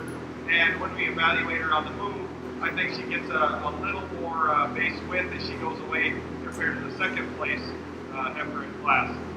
Now, take nothing away from her. This one comes in the ring and she's extremely striking.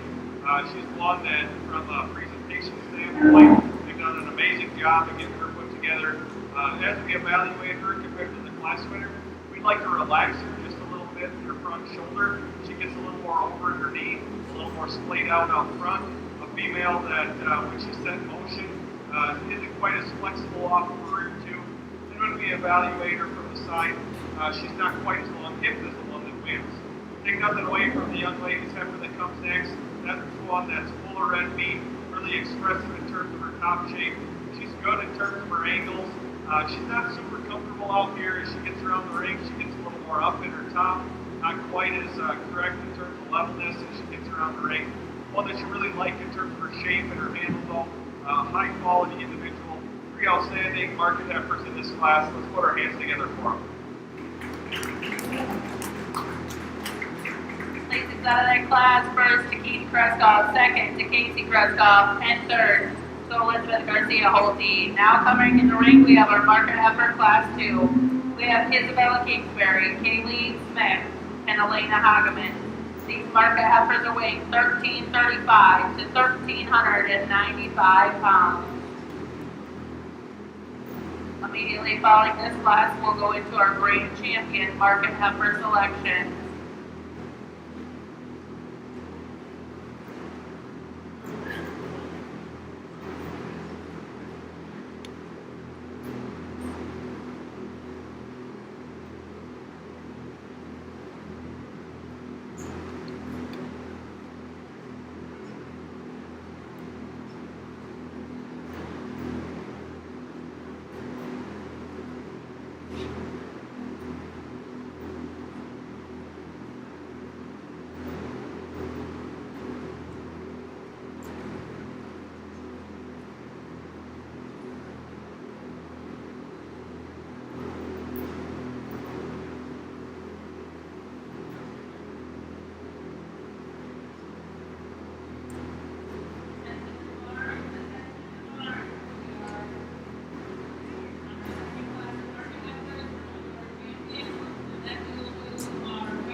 real practical market heifers in this class. I think cattle that are definitely real good in terms of practicality. I think as we evaluate them, they separate. The young ladies come to the forefront quite nicely for us. She just got some added look and balance and eye appeal compared to the other two heifers in class. She's one that's really good in terms of her top shape, one that's really sound in terms of her structure. I think she'll grade really a nice one to start with. From there, I think there's some give and take between these other two. When I get my hands on them, I think the young lady's heifer that comes in second is just a notch better in terms of completeness, one that I like from the standpoint of shape and expression of muscle. She's got a nickel bore finish over her rib than the one that rounds out the class, and that's what separates them for me. A nice practical market heifer for her. Young lady's heifer that rounds out the class, well, it's got enough muscle shape up top. Maybe like to give her a shot more through her lower quarter compared to the two ahead of her. One that maybe gets a little bit wastier to her front 1/3. Just like to give those two that round out the class a notch more look and eye feel and balance to compete with the one that wins. Really a nice class of practical market heifers. Let's put our hands together for them. First place in that class went to Isabel Kingsbury, second to Kaylee Smith, and third to Elena Hageman. At this time, we are now ready for our grand champion market heifer selection. Out of class 1, we have Keaton Kreskoff with a market heifer weighing 1,195 pounds. Out of class number 2, we have Isabel Kingsbury with a market heifer weighing 1,335 pounds. Our respective seconds in the two classes, we have Casey Kreskoff with a market heifer weighing 1,130 pounds. And out of class number 2, we have Kaylee Smith with a market heifer weighing 1,355 pounds.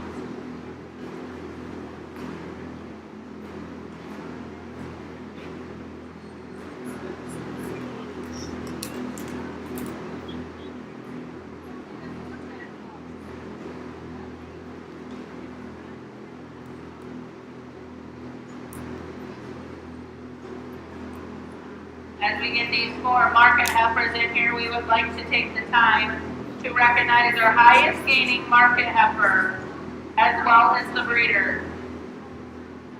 That is, we'll go to Kaylee Smith with a 337. The breeder of that was the late Jim Schnitzler.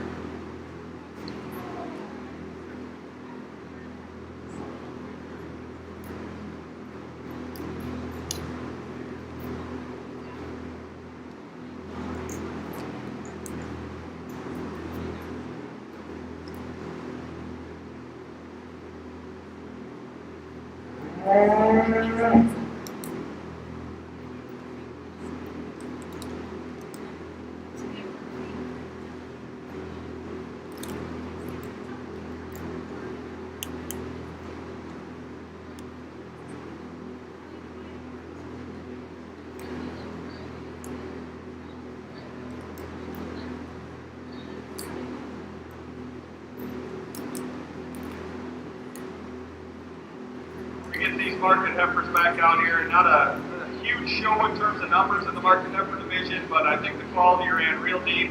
That first class, there was 3 real nice heifers in there. 2 of them rose to the top as being just a notch better in terms of eliteness, I guess we'll call it.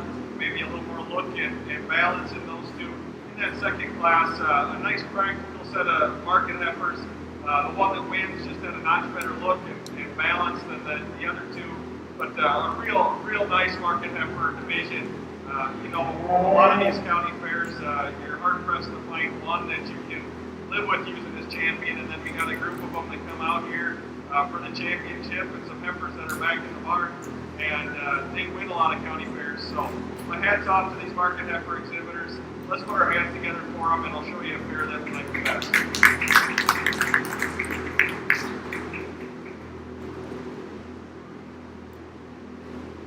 Your grand champion market heifer exhibited by Keith Kreskoff.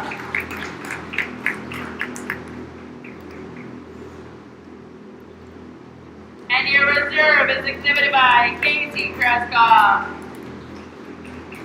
We'll do quick pictures under the banner of those, and while we are doing that, I would like to take this time to recognize Our weight to gain winners. We're going to start with our dairy steers.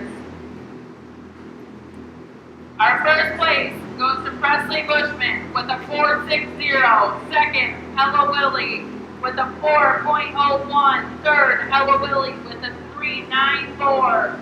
Fourth, to Presley Bushman with a 3.92. Fifth, Emily Hubden with a 3.74. Sixth, Presley Bushman with a 3.60. Seventh, Hayden Hubden with a 3.46. Eighth, to Mason Brown with a 3.20. Ninth, David Meyer with a 3.19. And 10th, to Haley Hansen with a 2.98. Let's congratulate our dairy steers. Way to gain.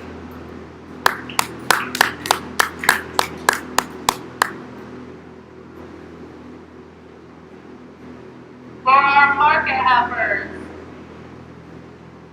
we have 5 individuals that we're going to be recognizing after their completion just now. Our first place went to Kaylee Smith with a 3.37. Our second place was a tie with a 3.07 between Elizabeth Garcia Holte and Isabella Kingsbury. Fourth went to Elena Hageman, and fifth to Casey Kreskoff. Let's give those 5 individuals a round of applause as their market heifer rate gain. For our dairy steers, we had a tie for first place with a 4.01 between Connor Luderking and Alora Schnitzler. Third place with a tie was Ty Jacobson and Kate Headington with a 3.90. Fifth went to Mitchell Box with a 3.78. Sixth place was a 3-way tie with a 3.76. Went to Kaylee Smith, Kaden Schnelling, and Isaiah Hott. Ninth with a 3.74 was Hannah Box. 10th was a 2-way tie between Luke Stone and Andrew Hott with a 3.69. And 12th was a 2-way tie with Braden Hageman and Emily Houghton with a 3.67. So let's congratulate those. After we get the market heifer pictures, we're going to get those kids lined up under the banner and get their picture taken, and then we will go on to our market steer show.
this time, we are now ready for a lightweight class 1. Lightweight class 1 into the ring at this time.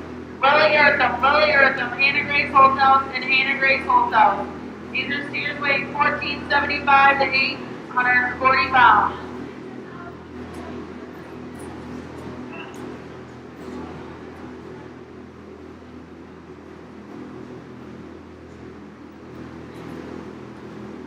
Class 2, lightweight market steers to the ring immediately. Class 2, lightweight market steers to the ring immediately.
really a nice class of lightweight steers here. And we got 2 Aberdeens and 2 mini Herefords, and I think definitely some nice representatives of those breeds.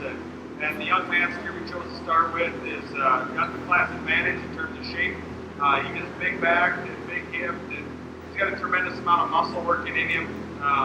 One that gets around the ring extremely well. He gets it set up, and he's really attractive from the side. He's good footed, nice balance. If I could change him just ever so slightly, he gets a little bit cresty and a little bold in his head there. I'd like to clean him up there. He gets a little coarse, but definitely a nice one to start with. Young lady's steer that comes next, one you really like from the standpoint of shape as well. He's the next best in terms of muscularity. One that's good structure, gets around the ring, he's a big body, handles really well. Really a nice one to go second. Young lady steer that comes next is the next best as far as type and kind goes. One that's really sound and fluid in his movement. Compared to the 2 ahead of him, he gives up some shape and expression of muscle with the base, but definitely a practical, nice calf for the young lady. One that comes next, again, is really extended and really correct. One that you really like through his front 1/3. Just needs to shot more muscle and rib and body to compete with the ones ahead of him. Let's put our hands together to these exhibitors. First place went to Anna Grace Holthouse, second to Anna Grace Holthouse, third to Lily Grissom, and fourth to Lily Grissom.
In our class 2 of our lightweight market steers, we have steers weighing 1,145 pounds and 1,280 pounds. We have Isaiah Hyde, we have Cashton Headington, Haley Hansen, Thomas Sexton, Brooks Courtney, Madison Mankey, Brooke Courtney, Natalie Holthouse, Juliana Wise, and Brody Courtney. Steers weighing 1,145 to 1,280 pounds.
As we proceed through our afternoon, I would like to take the time to introduce our judges today. Kobe Lynn comes to us from Rexford, Minnesota. He went to the University of Minnesota where he was on the livestock evaluation team, where he placed second highest individual at the American Royal as a livestock evaluator. Currently, he is an agricultural instructor and FFA advisor at Rushford Peterson High School. Kobe was a 4-H and FFA member growing up. He and his family own and operate TLC Livestock Services and Lynn Family Farms. They raise Hereford and Red Angus cattle. They exhibit across North America. At home, he and his wife, 2 little boys with one on the way, and their family enjoy spending free time showing livestock. Charta is from El Dorado, Kansas, and is currently attends Butler Community College in El Dorado. He is a member of Butler Community College's livestock judging team. He judged livestock nationwide and served on the Red Angus Junior Board. Todd was also involved in 4-H and FFA member growing up. Let's give them a big round of applause for all their work today.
Really an outstanding class of steers here, and we got a workout out here sorting through these. There's some definite differences as far as type and kind of breed goes, but I think the one that checks the most boxes and does the most good things is young man's Hereford steer.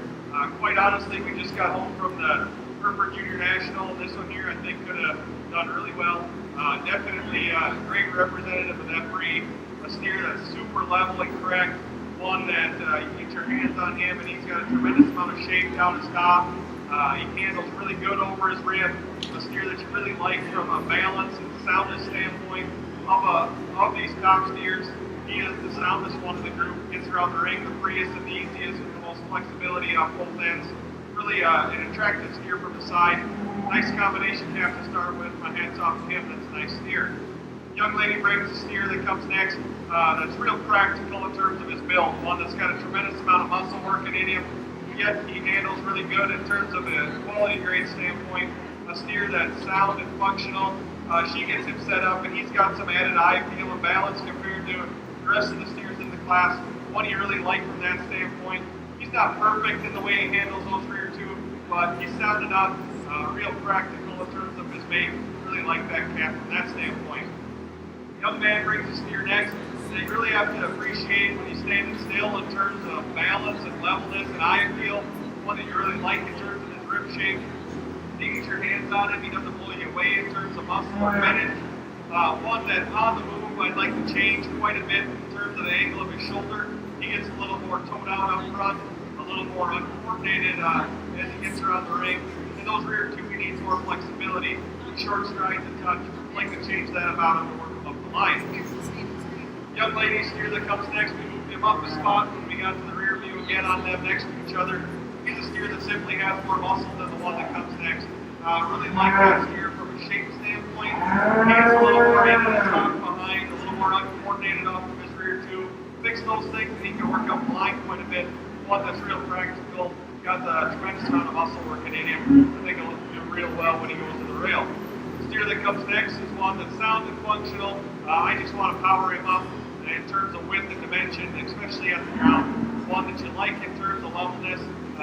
You maybe like to change him just a nickel in his chest board. That's a pretty nice steer for the young lady. The steer that comes next is super robust in his rib cage. One that's really big body. With that though, he gets a little bit wasty in his lower 1/3, a little bit wasty up through his neck and his brisket. One that handles with some shape and some finish. Just like to level him out in his top, make him a little bit trimmer in terms of his build. That's a nice steer. Hereford steer that comes next, one that you like from the standpoint of levelness and correctness. He's got some shape and some balance and some eye feel. Maybe not quite as fast as some of the steers up the line. Maybe not quite the expression, especially through his rump when you view him from behind. But definitely a nice project for him. Black steer that comes next is real attractive, especially through his front 1/3. He's big bone, one that you really like in terms of levelness. You just need to power him up and give him a touch more finish to work him up the line. Hereford steer that comes next is one that's big body and handles real smooth over his rib.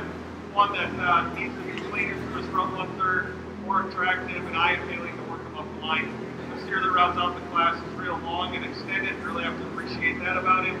I'd like to make him a little bit fuller in terms of his muscle shape. One that needs to be bigger bodied and softer in terms of his handle. Really a nice class of steers. Let's put our hands together for these individuals. At this time, we'll now do our champion lightweight steer selection. Out of class one of our lightweights, we have Anna Grace Holthouse with a steer weighing 840 pounds. Out of class number 2, we have Brody Courtney with the steer weighing 1,280 pounds, our respective seconds. We have Anna Grace Holthouse with a steer weighing 755 pounds, and Juliana Wise with a steer weighing 1,265 pounds. Placings out of Class 2, lightweights. First was Brody Courtney, second to Juliana Wise, third, Brooks Courtney, fourth, Natalie Holthouse, fifth, Addison Mankey, sixth, Thomas Sexton, seventh, Cashman Headington, eighth, Isaiah Haas, ninth, Brooke Courtney, and 10th, Haley Hansen.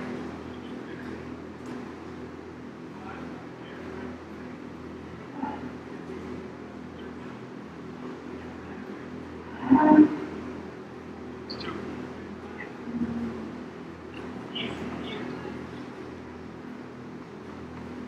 Okay. We get these two class winners and the respective seconds back out here for consideration for our champion and reserve lightweight, and I think definitely a nice group of skiers out here. Definitely, as we look at them, how they represent their breed and the differences, some quality throughout. Really a good lightweight division. I think the logical thing for us, take nothing away from the two skiers that don't get used, but we're going to stick with the two skiers out of that second class as your champion and reserve lightweight. Let's put our hands together for them. Your champion lightweight was exhibited by Brody Courtney, and your reserve, Juliana Wise. We'll do quick pictures under the banner, and we'll be into our middleweight market steer selection.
Into the ring at this time, we need our middleweight, Class 1, Connor Ludeking, Calvin Knudsen, Josie Telford, Isaiah Hott, John Toby Sinsler, Elizabeth Garcia Holtzy, and Jaden Brinks. These are market steers weighing 1,305 to 1,360 pounds.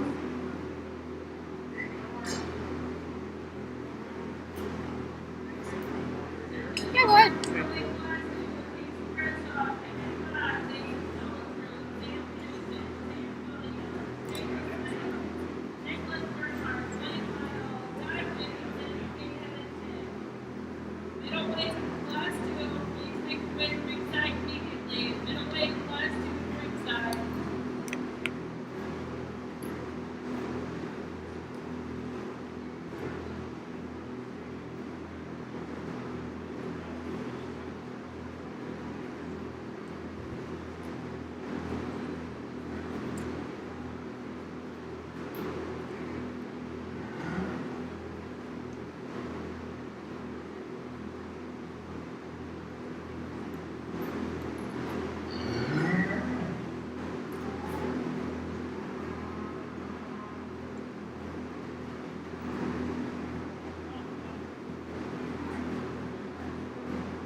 As we go through our show today, you have seen a lot of new faces through the Beat Project. This year in Winneshiek County, we are very proud that there is 21 first-year beef exhibitors. 21 first-year beef exhibitors this year for the Winneshiek County.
really an outstanding class here in the steer division or the next steer class.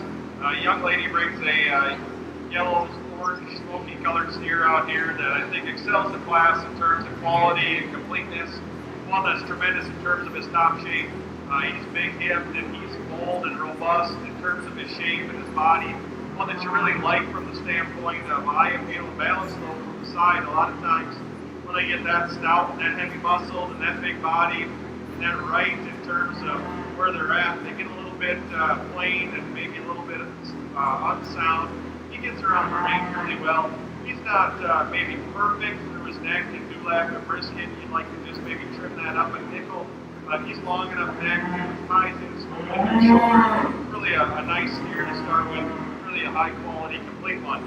Young lady steer that comes next is the next best from a type and kind standpoint. Compared to the steer ahead of him, he is a nickel bigger footed, a steer that isn't as good in terms of his top shape, isn't as level right behind his shoulder, but he's attractive and balanced and good structure.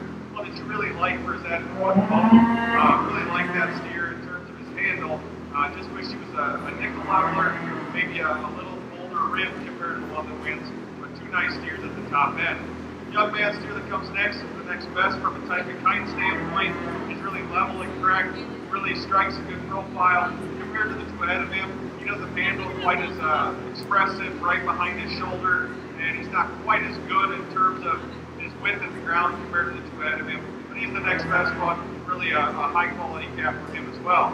The steer that comes next is one that handles extremely well. One that may be the favorite in class from a handle standpoint. When you get him out on the profile though, he gets a little plainer, a little more jammed up to his front end.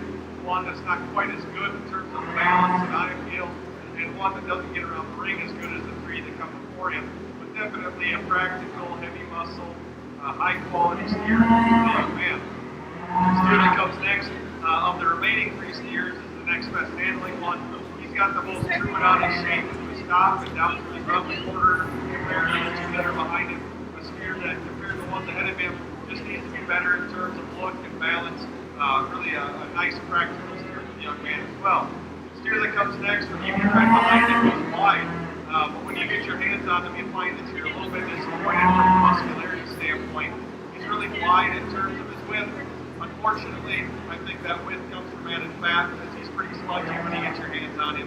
One that I'd like to make a notch bigger frame and longer body compared to the ideal, but a nice project for him. The steer that rounds out the class is practical in terms of his size and his shape. One that struggles quite a bit out here in terms of feet and legs.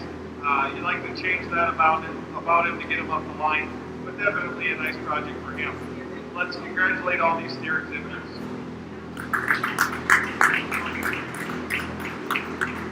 Now entering the ring, we should have middleweight class 2. Middleweight class 2 into the ring, we have Casey Kruskoff, Kennedy Watts, Hayden Tullister, Sam Knutson, Sam Williams, Shayla Smith, Nicholas Bernhardt, Blaine Lido, Ty Jacobson, and Kate Headington. These are market steers weighing 1,370 to 1,415 pounds. In placings out of class 1 of our middleweights, first place went to Elizabeth Garcia Holte, second to Josie Tullister, third to Isaiah Haas, fourth James Brink, fifth Connor Ludeking, sixth to John Wilson, and seventh to John Toby Stitzler.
We would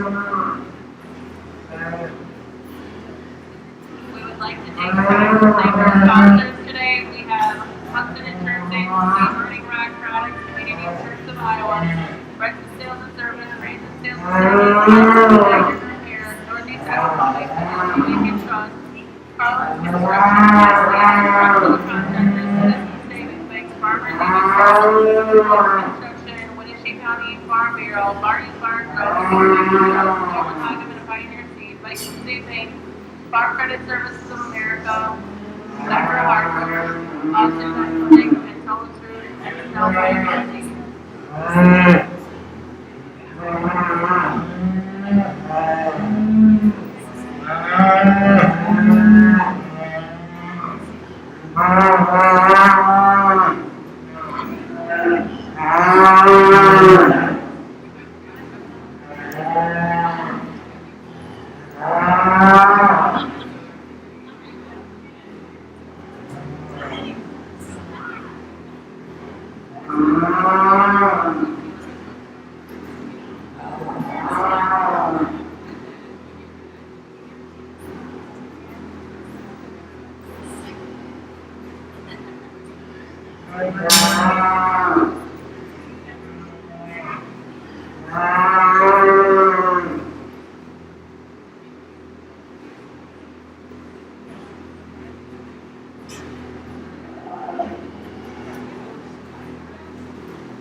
Real outstanding class here from top to bottom, and some definite give and take. And I think what we land on, and Tart kept going back and trying to handle it because I don't know if he didn't trust me or not, but when I get my hands on this steer, it's where he excels in class. A steer that is tremendous in terms of his top shape, just explosive in terms of his hip. When you get these top two steers side by side, it's evident when you hear it on the top, when you look at them from behind. The steer we chose to start with, it just has more muscle. Now that steer, I helped that young lady a little bit. He's not a huge fan of that stick, and to be honest, the young man does a great job getting that second place steer. There's times he looks like he could be a little bit straight up front. His angles are good. I think it's just the way he kind of braces off of both ends when she hits him with that stick once in a while. He doesn't really set up perfect, but when he's in motion, all his angles are good. He's level, he's correct, he's sound, gets around the ring extremely well. He's adequate in terms of his look. I really like him from a balance standpoint, and bottom line is he's got more shape than the steer that comes in second. Now, if you want to go to the steer that's got more look and more eye appeal from the side, maybe it takes smoother, absolutely, by all means, I'm not going to argue with you. For me, though, he gets plainer in his top shape, he gets flatter through his quarter, and when he goes away, he gets more closed and more narrow underneath as he walks away from you. A steer, though, that's super good on the profile. Young man does a great job of getting him stuck. My hat's off to him. Really nice steer. The red and white steer that comes next is really practical in terms of his build. One that has an advantage in terms of handle over the steer that's formed. A steer that's got more shape and expression of muscle. Adequate in terms of soundness as he gets around the ring. When you really like from a practicality standpoint, I think a combination steer in terms of quality grade, yield grade, really a nice calf for the young man. The White Sox steer, from a presentation standpoint, you really have to appreciate this calf. Super correct, really level, really put together well. What you like from a structure standpoint. When you get behind him is when you get disappointed. When you get your hands on his top, you wish you had more shape there. A steer that needs more muscle, needs more cover over his rib to work up the line, but definitely a high quality, good looking calf for the young man. The Shar influence steer that comes next is one you really like from the standpoint of practicality as well. He's really stout made and heavy muscle. He's good in terms of his structure. Not quite as good balance as the cattle ahead of him. Not quite as good in terms of presentation and balance and eye appeal, but definitely a high quality practical calf for him. Steer that comes next, I believe an Angus steer, one that you really like in terms of a representative from that breed. There's a tremendous amount of power down his top and through his hip. Not quite as much pizzazz and look and balance as the ones ahead of him. We like to change that about it to work up the line, but definitely a nice calf. Steer that comes next in the remaining cattle is the next best from a muscularity standpoint. A steer compared to the ones ahead of him, though, doesn't handle his legs quite as good, not quite as good in terms of structure, but definitely a really nice calf for the young man from a practicality standpoint. Steer that comes next, sound enough structured. I'd like to give him a shot more muscle and look to work him up the line. Same with the young lady's calf. Gets around the ring extremely well. He's adequate in terms of his shape, but compared to the cattle ahead of him, gives up some eye appeal, gives up some look. Steer that rounds out the class, one that you like from a structure standpoint, just not enough muscle and finish there today for the weight that he's at. Let's put our hands together for these steer exhibitors. At this time, we are now ready for our middleweight market steer champion division. Out of our first class of middleweights, we have Elizabeth Garcia Holte with the steer weight 1,360 pounds. Out of our second middleweight class, we have Sam Williams with the steer weight 1,380 pounds. Our respective second. Out of our first class of middleweights, we have Josie Tullestruth with the steer weight 1,325 pounds. And out of our second class of middleweights, our respective second was Casey Kreskoff with the steer weight 1,370 pounds. Our placings out of that class to a middleweight. First to Sam Williams. Second, Casey Kreskoff. Third, Hayden Tolsrud. Fourth to Nicholas Bernard. Fifth, Ty Jacobs. Sixth, Kate Headington. Seventh, Sam Knutson. Eighth, Blaine Lido. Ninth, Shayla Smith. And 10, Kennedy Box.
getting these steers back out here for our middleweight champion in reserve, and I think this is definitely one of the toughest decisions we've had to make all day, and we processed through it. And I guess I'll just be right up front with you. There's a couple ways that you can do it out here, and I'm not saying that my way is exactly right, but I guess you're paying for my opinion today, so we're going to talk about it, and I'm going to at least tell you what I'm thinking. We're going to discuss the cattle just briefly and talk about each one of them. One that went that first class, he is extremely stout. He's big body, he's heavy muscle, he handles extremely well from a muscularity standpoint, and over his rib, he's where he needs to be for the weight that he's at today. He is more moderate frame than the other three steers that stand out here. Like I said one time before, I'm not here to say big is good and small is not, or small is good, big is not. I'm here to tell you how I read them in terms of quality for what they are. That steer, some people may think he's moderate, too moderate. I guess I don't get into playing that game. The weight that he's at is market weight. He's finished, he's muscular, a calf that you really like. Now, you can change him just a nickel to his front 1/3. I'll be honest, the way that the young lady brought him out here and got him stuck right now, I really like his rear leg and his hip. He's more attractive now than he was in class.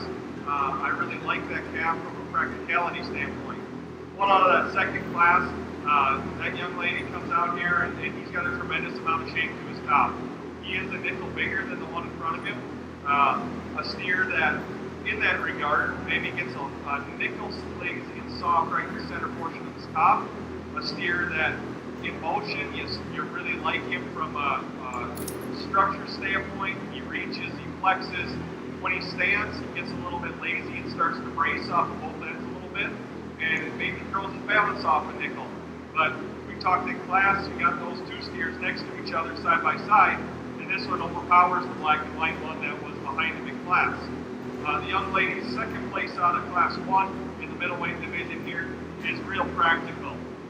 He too is a nickel more moderate frame. He's one that you really like in terms of his shape and expression of muscle. One that's real big-footed, heavy structured. We talked in class, he needs to be softer over his rib. One that isn't quite as good in terms of that wow factor compared to the other three cattle out here, but he's super practical. He's got some shape, he's got some muscle. Young man steer that was second place in class 2. One that at that weight, to be honest, is a bit of a concern for me from the standpoint of how he handles from a finish standpoint. A steer that compared to a couple other ones out here maybe isn't as wide-based. Now he is super attractive, and that's what you paint a picture of, and that's what you draw a picture of to put on the logo. He is really good from the side, really attractive, really good structure. He's got a good leg in him. I just would like to blow him apart and make him a notch more massive in terms of comparing him to the ideal. Like I said before, you could argue any of these 4 steers to win this division and put them in any way that you'd like to. And quite honestly, I don't know that I'd argue too long with you. When it comes down to personal preference, I think we're comfortable after some discussion, and I think that's a great set of steers out here. Let's congratulate these middleweight exhibitors. We'll show you the we like the best.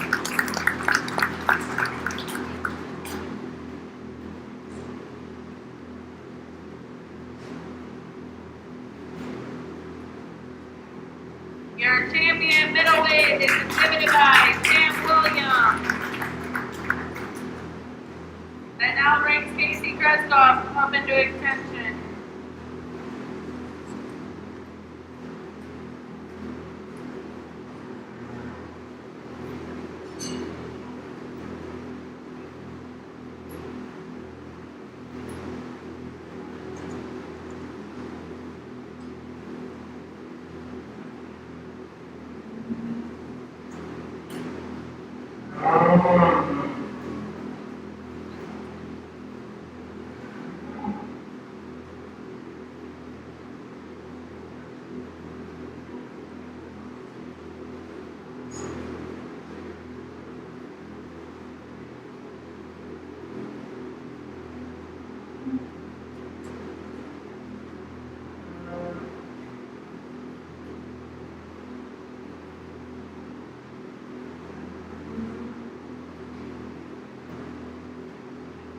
Your reserve is exhibited by Elizabeth Garcia Horty.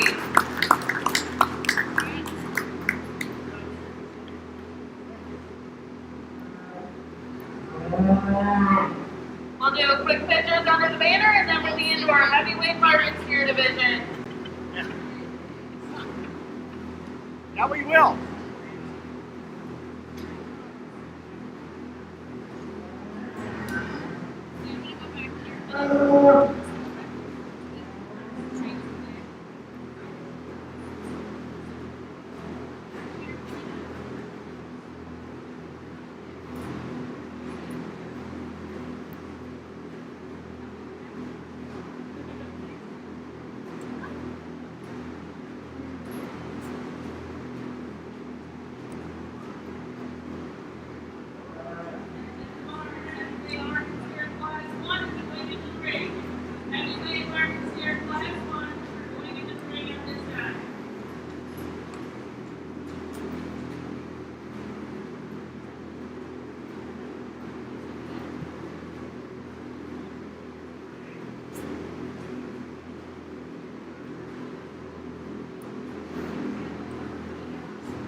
Entering the ring, we have our heavyweights weighing 1425 to 1,470 pounds. We have Tommy Sexton, Luke Knudsen, Bailey Miscelinich, Kate Headington, Alex Mankey, Kason Sully, and Haley Hansen. Steers weighing 1,425 to 1,470 pounds.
Just for those of you around ringside, the Cattlemen's as well as the Mobile will be closing at 6 p.m.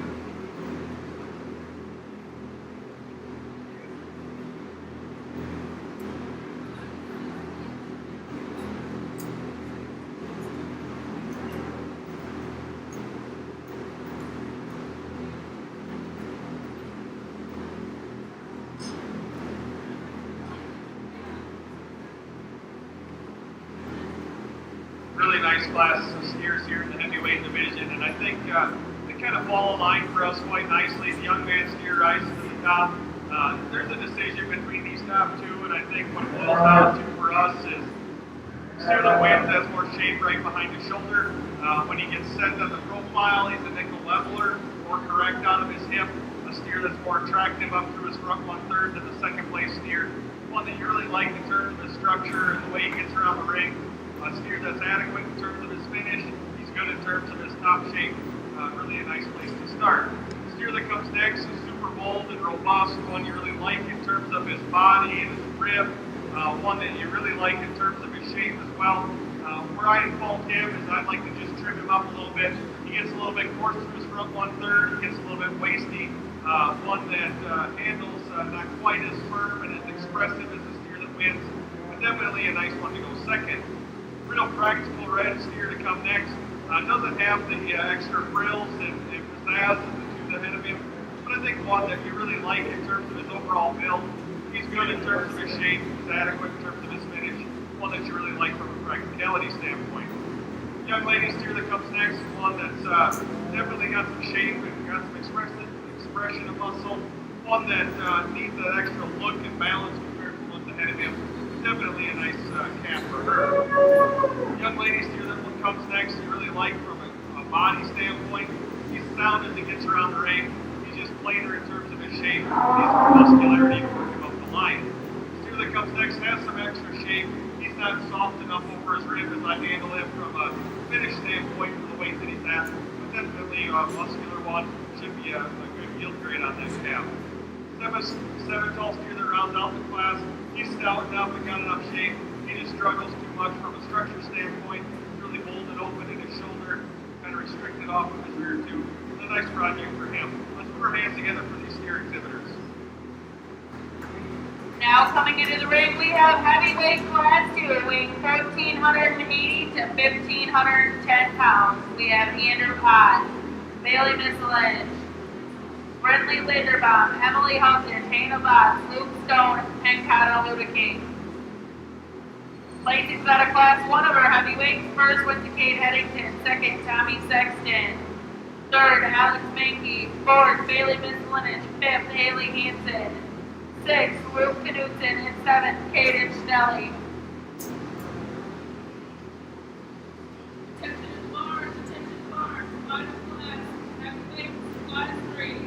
Heavyweight class 3, you should be on the inside. Kate Edington, Nico Fox, Kayla Smith, Brayden Bachman, Laura Spencer, Bentley Smith, and Luke Stone.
We get into these heavyweight steers, and there's some definite shapes and sizes and types and kinds in here, and I think they come together quite nicely for us.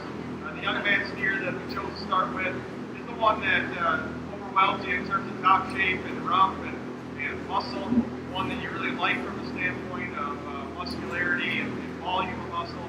Yet he's got enough to grade as well in terms of finish, one that is a notch better in terms of eye appeal and balance. He's not perfect. He tends to drop his pins just a little bit as he goes, but definitely the combination steer to start with. Young lady's red steer that comes next, you really like him in terms of balance and eye appeal as well. He's adequate in terms of shape and expression of muscle. Within that breed, you really have to appreciate what he is in terms of look and balance and muscularity. One that's good in terms of quality grade as well. Young lady steer that comes next is the next best one in terms of completeness, next best one in terms of combination of quality and yield grade. He gets a little bit cresty in the top side of his neck, and he gets a little bit deeper in his chest. Not quite the look and balance as the ones that go ahead of him. Definitely a nice calf for her. real practical calf that comes next. Really like him in terms of his body, his shape. One you really like in terms of his finish. He's not quite as stout as the other red steer. He's not quite as long necked and as extended as the other red steer, but definitely a nice one for the young lady. The steer that comes next is the next best one in terms of shape. Really like his top. He gets a little bit coarser through his front 1/3, a little more off balance, not quite as good on his feet and legs as some of the steers ahead of him. But he'll grade. We really like him in terms of his completeness as well.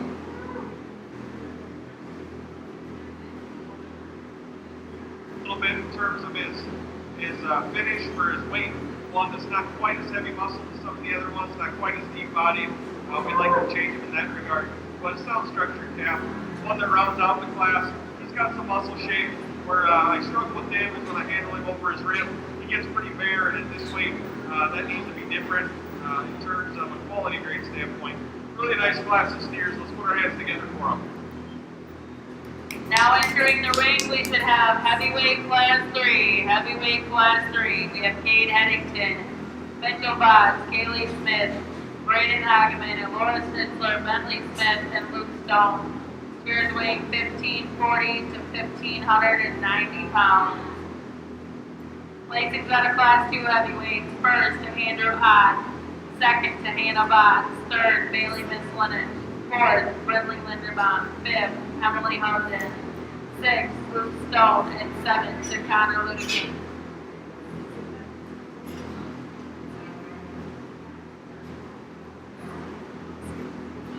Attention in the Mars senior champion lightweight, reserve lightweight, champion middleweight, reserve middleweight. We'll be ready for those selections here for grand champion market steer selection here shortly. Okay, buddy, you can talk to him, okay?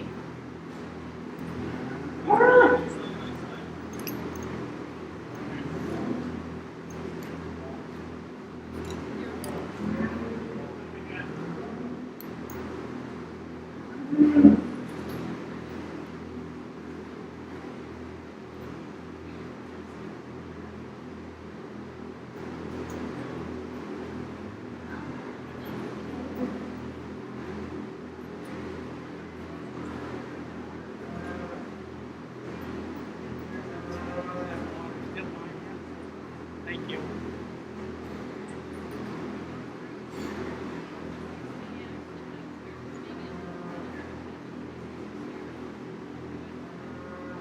For those of you back in the farm, Captain and Grand Champion market steer selection.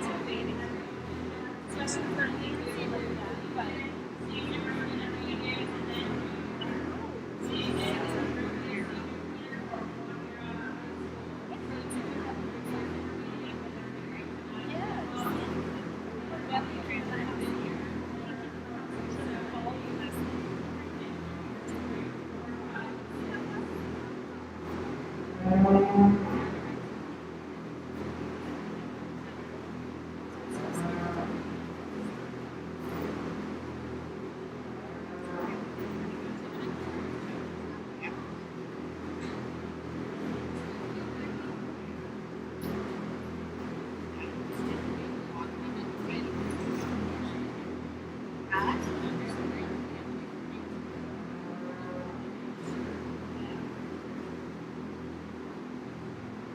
let's see.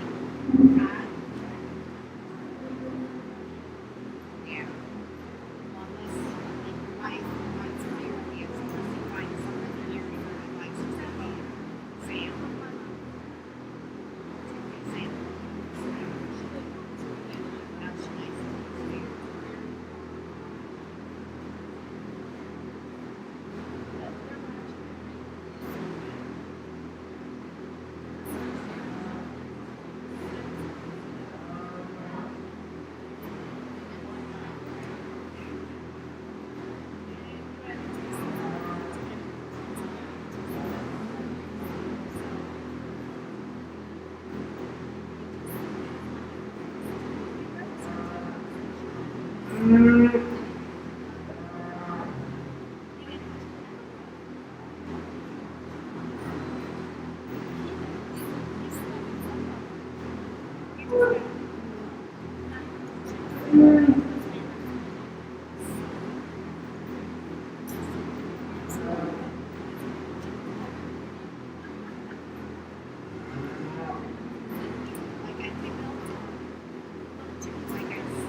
Yeah.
Nice class of big steers here in the heavyweight division, all over 1,500. And I think the easy thing to do for us is to find the Hereford steer and bring in the first hole, one that you really like in terms of his head and look and eye appeal and balance. At that weight, he really maintains himself from a structure standpoint. He's got enough shape and expression down his top, and he's big hip and heavy muscle. One that you handle him over his rib, and he's really good in terms of quality grade, one that you really like in that regard. Nice place to start. The red steer that comes next, I think, is the next best from a shape standpoint. You get right over his top and right behind his shoulder, and he is really impressive in terms of his top shape. One that is good in terms of his finish, one that's good in terms of his structure. He's level and correct and sound structure. Really a nice practical calf for him.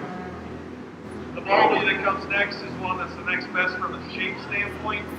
He's one that maybe isn't quite as good through his front one-third as the two ahead of him, but he's the next best in terms of muscularity. A nice calf for the young lady. The steer that comes next is one that's real practical in terms of his build. He's big body. He handles well over his rib. Maybe not quite as muscular as the steers ahead of him. Not quite as much look and eye appeal, but a practical, real nice calf. The steer that comes next is one that's real long spine, real relaxed in terms of his structure. You like that about him. Just needs more muscle to work him up the line. The steer that comes next is one that is sound enough structure, just too jammed up in terms of his front end. Needs to be more extended and leveler and more correct, more eye appeal. The steer that rounds out the class, big steer that's got some muscle shape. He concerns us in terms of his handle over his rib. We'd like to change his feet quite a bit to move him up the line. Let's put our hands together for these steer exhibitors. At this time, we are now ready for our heavyweight market steer selection. Out of our first class in the heavyweights, we had Kate Headington with a steer weighing 1445. Out of our second class, we had Andrew Hopp with a steer weighing 1,480 pounds. And out of our third class, Kate Headington with a steer weighing 1,540 pounds. Our respective seconds, Tommy Sexton, 1,425 pounds. Anna Botts, 1,500 pounds. And Mitchell Botts, 1,545 pounds. Ladies out of class 3 of our heavyweight market. First, Kate Headington. Second, Mitchell Botts. Third, Kaylee Smith. Fourth, Bentley Smith. Fifth, Laura Schnitzler. Sixth, Braden Hackman. And seventh, Luke Stone.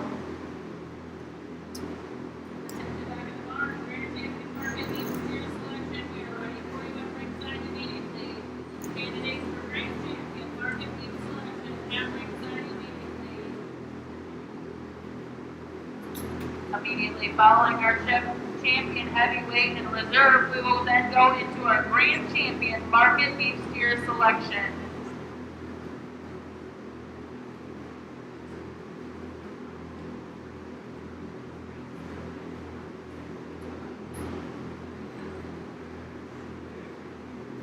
And we were like, yeah, we're not even very good. And then we agreed, we were like, all right, let's just take one. Into this heavyweight steer drive, and I think some definite differences as we view these cattle. When you get up to this weight, all of the things that you look for to pick them apart kind of magnify. And yet, I'm really pleased with the ones that got out here for our class winners and our seconds in consideration for champion and reserve. Really a nice set of cattle that are practical, yet they've got some look to them yet. They've got some structure to them. Cattle that'll grade and have some muscle shape and expression. Really a good set of cattle, great set of kids. Let's put our hands together for them and we'll show you the two we like the best.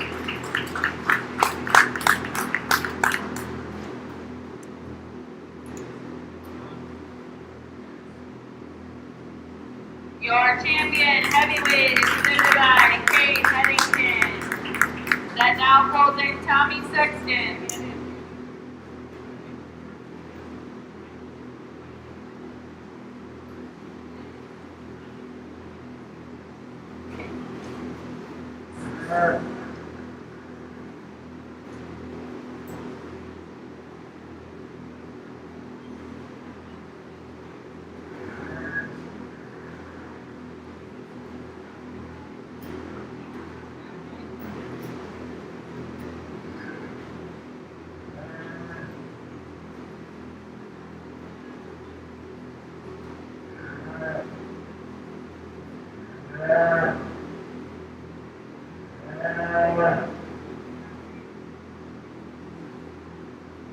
And your reserve heavyweight is exhibited by Tommy Sexton.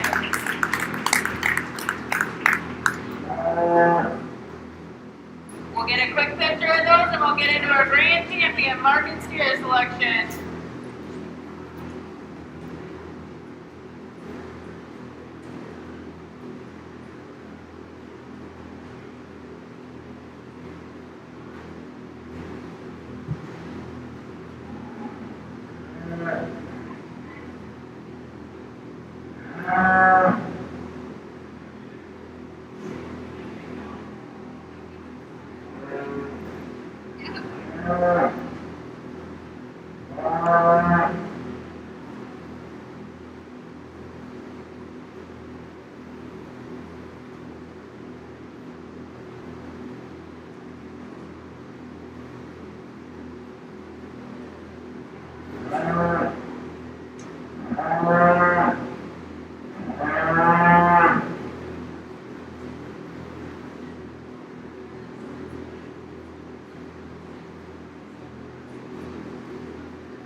market steer selection. Out of our lightweights, we have Brody Courtney with a steer weight 1,280 pounds. Out of our middleweight, our champion was exhibited by Sam Williams with a steer weight 1,380 pounds.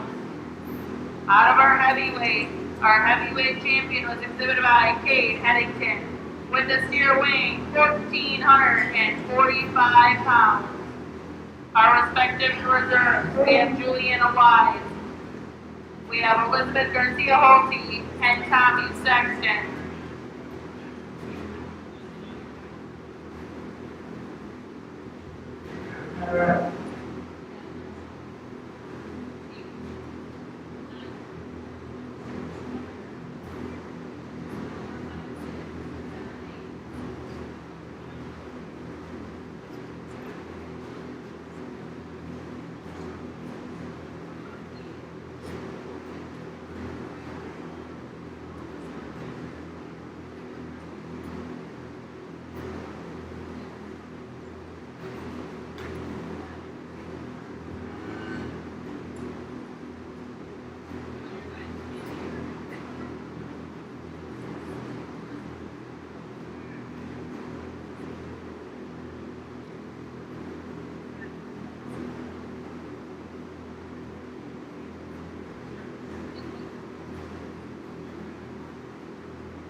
As our judges do our selection for our Grand Champion Market Steer, we would also like to take this time to recognize our highest gaining market steer of local origin. That was shown today by Laura Snitzler. And we'd also like to recognize the breeder of that steer, which was Tim Hutchinson. So let's give them a round of applause.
Get these steers back out here, and I talked a little bit in the heifer overall. I want to just mention it again here.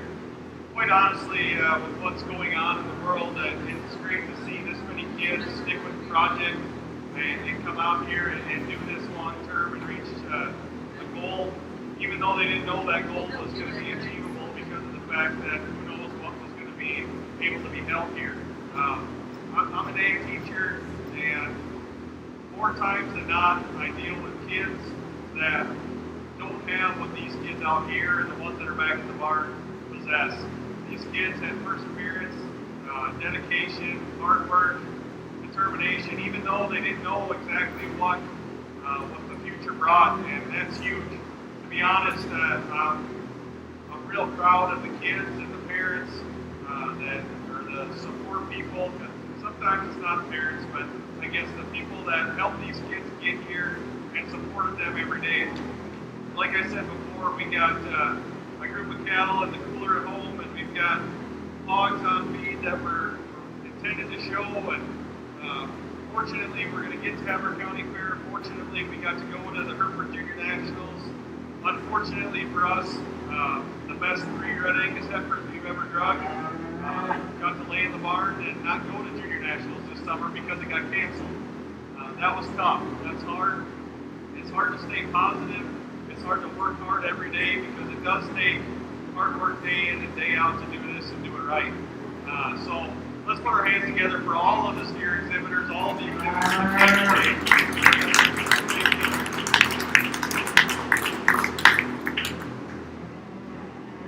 As we get these cattle back out here, I'm really pleased with the division champions and reserves out of the steer show. Really an outstanding set top to the bottom that could be competitive within their breed or within their weight. Just about anywhere that you take them. Winneshiek County needs to be extremely proud of the cattle and the kids that come out of here. For a long time, this has been an extremely competitive county fair. Growing up just north of here in Fillmore County, living in Spring Grove for a few years when my wife and I got married, we spent some time down in this area, coming to this county fair and looking at the livestock, and I've always been impressed, truly humbled and honored to come here and judge, and I'm thankful they allowed me to bring Tar with me as an associate. Some of you have heard my wife is expecting, we're expecting our 3rd child the 1st of August, so my wife was a little bit perturbed when I took on some of these judging jobs, especially later in July and early August, so I had a contingency plan, and that's Tar. He's going to fill in for me when I'm down in labor and delivery one day, and I'm supposed to be judging a show, so it was fun to bring him along, fun to talk with him, talk through these classes. We quite honestly agreed all day.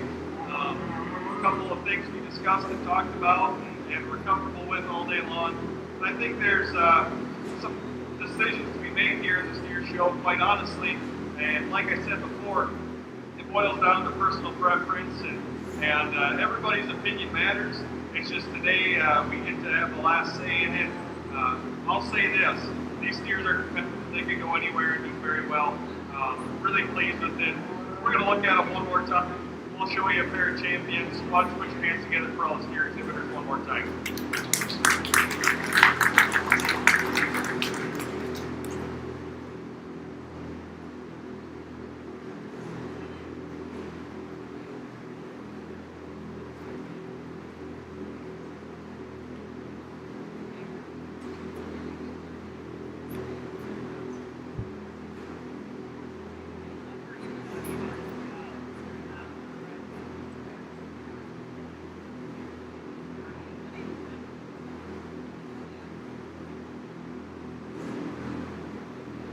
Your grand champion, Marcus Sears, Exhibit I, Sam Williams.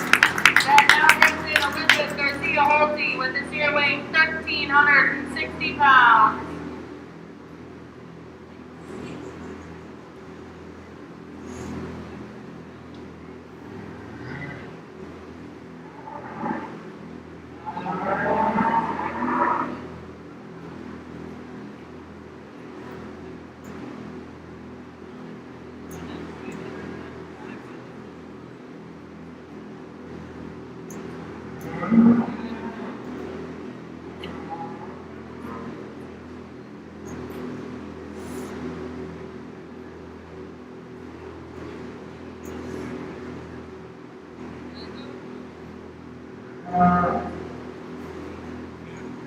Reserve is exhibited by Elizabeth Sophie Garcia. We would also like to take this time and recognize our two highest placing with a tie, steers of County of Local Origin. So if Brody Courtney and Kate Eddington could please both stay in the ring, they'll both be recognized with this award. Brody's steer was bred by Shane Courtney, and Kate Eddington's steer was bred by Michaela Christopher.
Would you like a shake? Sure. Are they all vanilla then? Cool. Yep, all vanilla. Thank you. Yep.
At this time, we're getting ready to start our collegiate showmanship. Collegiate showmanship into the ring at this time. A previous senior winner or 1 year out of school.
At this time, collegiate showmanship into the ring.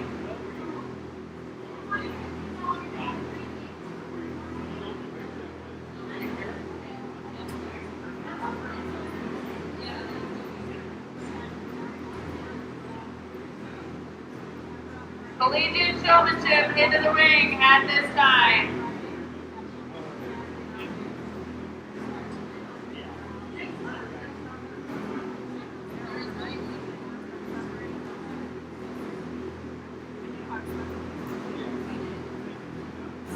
Good game.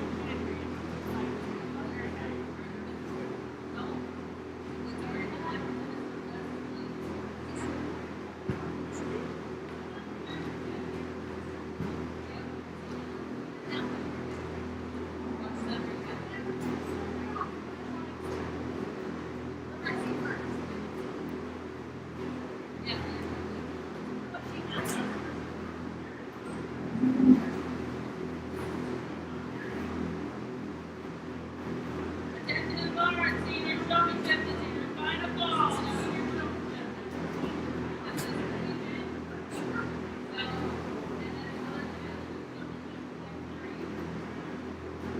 What?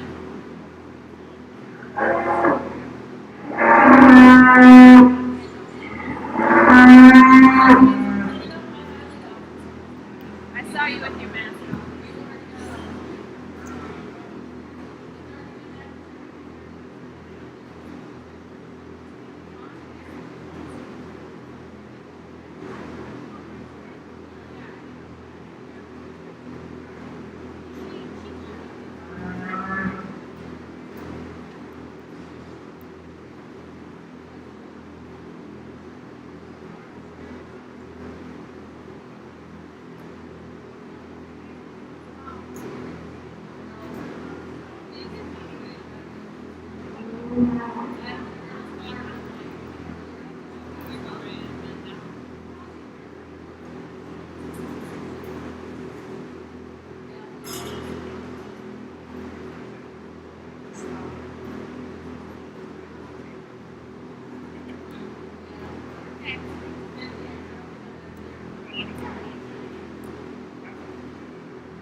Last ball, senior showmanship. Senior showmanship to the ringside immediately. Gonna be going in. First ball, intermediate.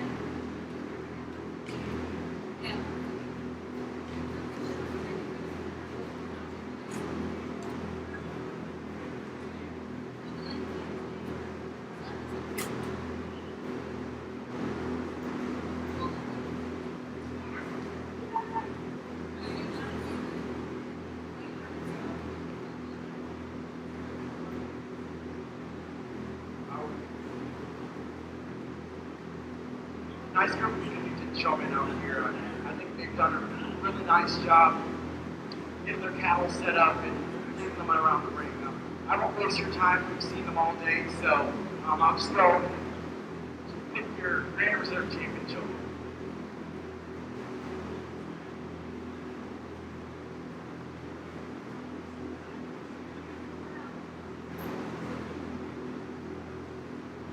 Your champion is Juliana Wise, and your reserve is Bailey Miscellaneous. We'll We'll do a picture with just the individuals and their awards. After they get them put back, you guys can go ahead back to the barns and just come back up and we'll get a picture of just the individuals for showmanship. At this time, senior showmanship into the ring. Senior showmanship into the ring at this time. A previous intermediate winner or grades 9 through 12.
Here at Senior Showmanship, showmanship doesn't necessarily start when showmanship class does. It's right at the beginning of the day.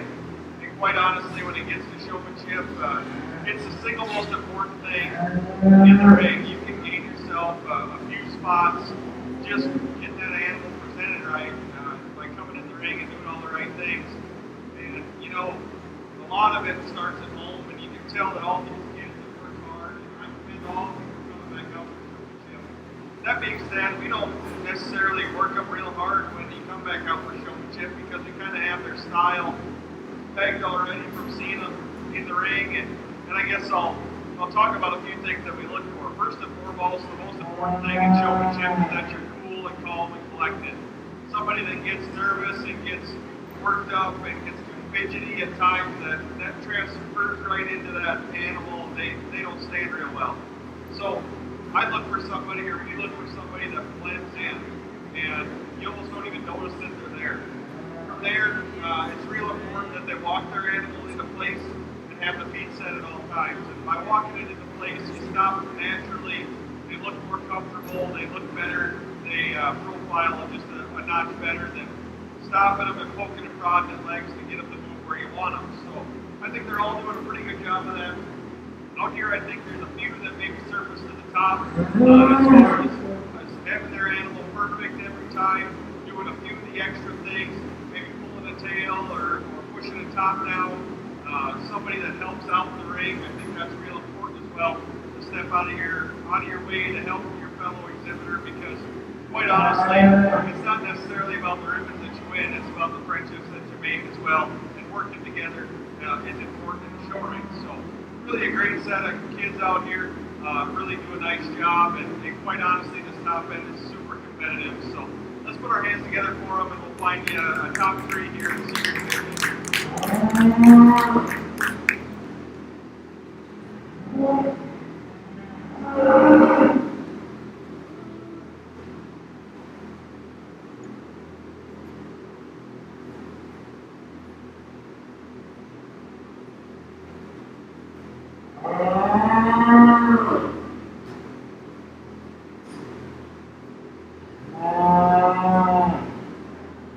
Your champion is exhibited by Taylor Wilson.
I would have been over here. I would have gone to Casey.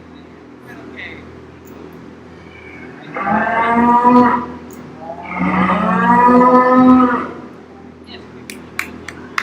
And your third is Kayla Smith.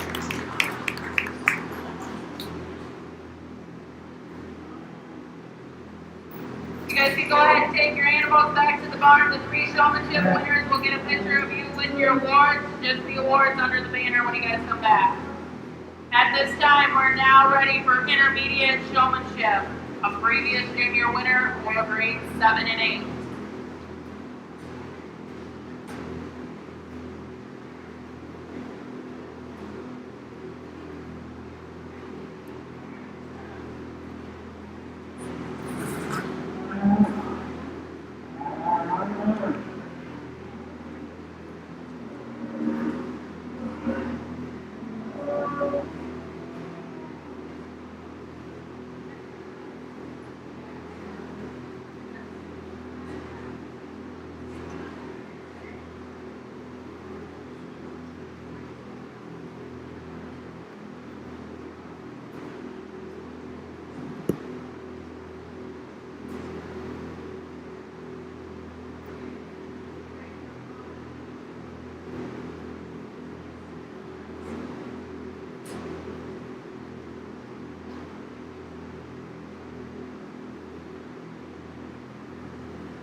Intermediate showmanship into the ring at this time. Intermediate showmanship into the ring at this time.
definitely some quality throughout, and these kids are doing a great job. It's been a long day, and they're out here working hard, trying to make themselves better and get in the ring one more time. And I think they need to be commended for that. Let's put our hands together for these kids.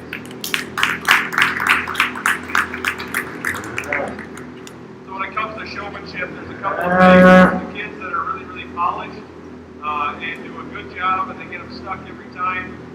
They get added points for us, and then there's the kids that you have a conversation with during the show, and you watch them have that aha moment where they just grab on to what you're telling them, and they come in the ring and they just do it, and it's really fun to see kids like that learn and get better from class to division to showmanship, whatever it may be. It's really fun to watch that. So there's kids that definitely gained a lot of experience today and worked hard and were able to use their knowledge to get better. And that's important. That's what this is all about. So there's a handful of kids out here that I think are in contention. And when it boils down to it, it's that one extra look that you got when you came in during the showmanship, because we remember all of you throughout the day. So really a great group of kids. And we'll get you to top 3.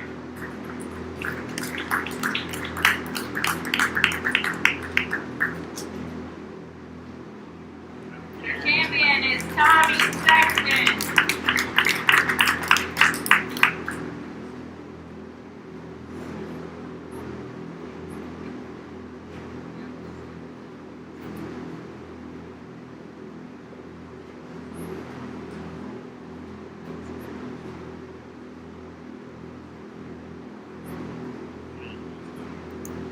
Your reserve is Riley Snell.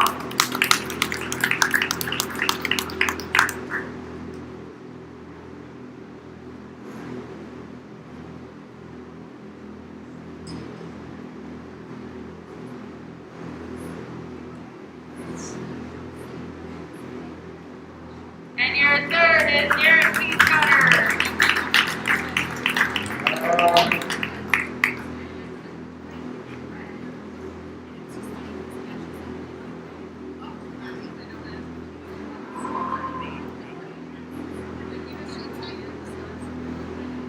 We're now ready to bring in our junior showmanship.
Well, a great way to have showmanship here in the junior division. I think a great group of kids that they worked hard all day, and they made an announcement. There's like 21 new beef project kids this year, and this year especially, that's a huge deal. So the future's bright down here. Looking at the kids that we have left out here in this division, they're all doing a great job. They worked hard. It's been a long day. Like I said before, what we're looking for is somebody that's cool and calm and collected, ones that kind of blend in and always have their animal set up exactly the way it needs to be. And they're doing it. There's kids out here that are doing as good a job as some of them kids in the older divisions. So, bright future for all of you out here. You're all doing great. Let's put our hands together for them and we'll find you a top three.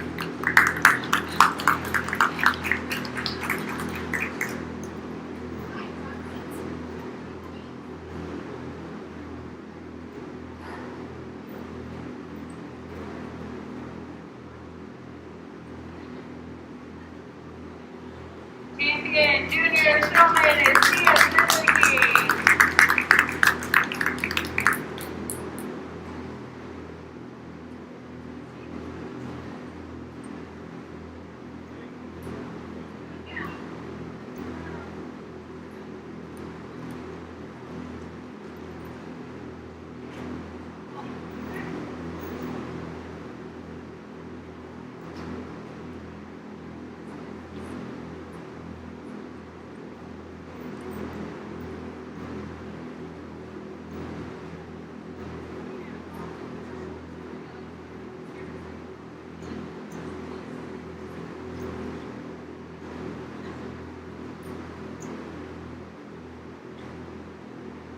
Your reserve is Nicholas Bernhardt.